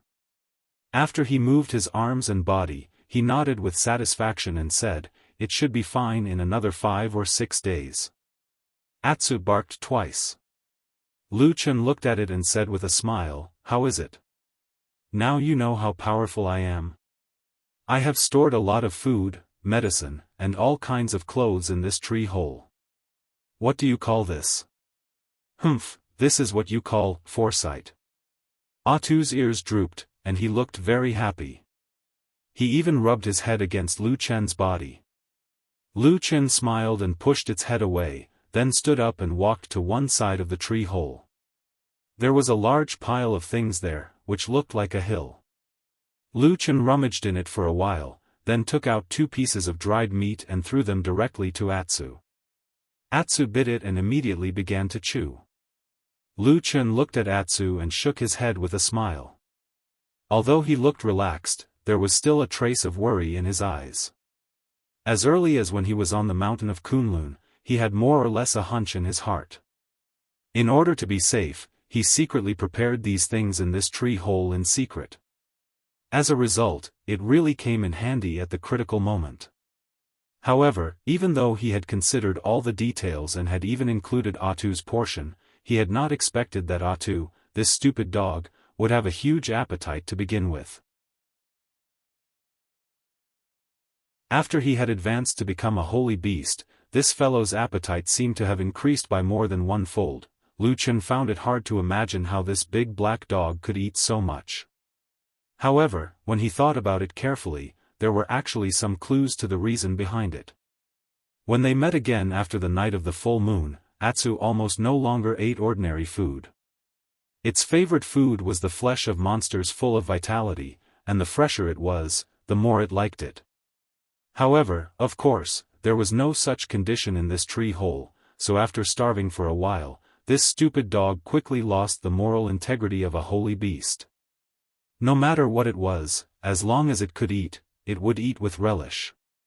However, the price of this was that its appetite was shockingly huge, and the food it had was rapidly decreasing. Besides that, there was another problem in front of Lu Chen that gave him a headache, and that was how to get out. In the past, when Lu Chen had this mysterious seed, he was extremely careful every time he went in and out of this mysterious tree hole. Not only did he have to choose an extremely secluded place, but he also chose to enter in the dead of night, so as to minimize all possible external interference. This was because it was extremely dangerous to go out after entering this tree hole. It was impossible to detect any changes in the outside world, and if someone were to ambush him, it would be extremely dangerous. It was precisely because of this that Lu Chen did not use the seed even though he had encountered a few dangerous moments along the way. It was only after he fell into the Longchuan River that he was forced to hide with Atu because the river water blocked his line of sight from the shore and there were many monsters swarming towards him from the river. It was really a matter of life and death. Lu Chen had no choice but to hide in the river with Atu. However, it was easy to come in, but it was very dangerous to go out. At this time, Lu Chen basically knew nothing about the situation outside of the seed. If the seed was currently in the depths of the Longchuan River, the moment it went out, it would immediately be crushed to death by the huge waves. Even if it was not crushed to death, the countless monsters in the river, as long as the seed fell near them, it would basically die. Another example was that the Longchuan River was very long, but no one knew where the river flowed to. They only knew that the river would eventually turn into the depths of the disorienting lands. In other words, when they went out, even if the seed was not in the Longchuan River, it was very likely to be in the more dangerous central region. Once they went out, they might open their eyes and see a monster the size of a mountain slapping them. In short, if they had no other choice but to hide in the tree hole, the situation would be really troublesome when they went out. Lu Chen thought about this for a long time, but ultimately could not come up with a good idea. In the end, he could only put these thoughts aside. This mysterious and ancient tree hole was isolated from the rest of the world. There were 2 clearly defined doors embedded in the tree wall, but they couldn't be opened at all. Instead, they had to rely on the spiritual connection between Lu Chen and the seed to get in and out of here. However, it was strange. Although there was no airflow or wind in this tree hole, it was not stuffy at all. Also, there was a puddle on the ground of the tree hole. These days, whether it was Lu Chen or Atsu, they had been drinking water from it, but the clear water in the puddle did not subside at all. It looked like this small world was self-contained. If there was enough food, and if one was not afraid of being lonely all year round, one could really live in this place for a long time. However, the food that Lu Chen brought seemed to be a little tight, and he himself felt that if he stayed in this tree hole for too long, he would most likely go crazy. Therefore, he had to leave this place sooner or later. Yes, he had to leave before he starved to death. Lu Chen thought so in his heart, then he walked to the edge of the puddle and squatted down. Atsu buried its head in eating the meat that was destined to not be full. It looked up at Lu Chen and thought for a moment. A dog paw stretched forward, but it pushed a piece of meat in front of Lu Chen. Lu Chen looked down and laughed. He reached out and touched Atsu's head. He smiled and said, "I'm not hungry, you can eat it yourself." Woof. Atsu obediently scooped up the piece of meat and looked very happy as he continued to tear it apart. Lu Chen looked at the water. A long time ago, when he came here for the first time, the water was not so transparent. At that time, the entire puddle was filled with unimaginably abundant life essence, and even the color of the water was light green. But now, things had naturally changed. At this moment, the water was clear and transparent, and it could be seen at a glance. When Lu Chen looked over, he could still see the strange cluster of black fire at the bottom of the puddle, burning silently in the water. At the same time, not far from the black fire, there was a spirit herb about the thickness of a baby's arm, white and tender in color, and shaped like a lotus root. It was one of the spirit herbs that Atsu stole from the Kunlun party's fragrance garden during the big earthquake in Kunlun Mountain. It was called Black Mud Lotus. On that day, Lu Chen hid those spirit herbs in this tree hole, and the other spirit herbs were placed on the ground. Only this black mud lotus could not survive without water, so it was thrown into this puddle that day. After that, things happened one after another, and there was almost no time to breathe. Lu Chen almost never came here again, so he had long forgotten about this matter. But at this moment, when he looked at this black mud lotus again, Lu Chen suddenly frowned slightly. He felt that there was something strange.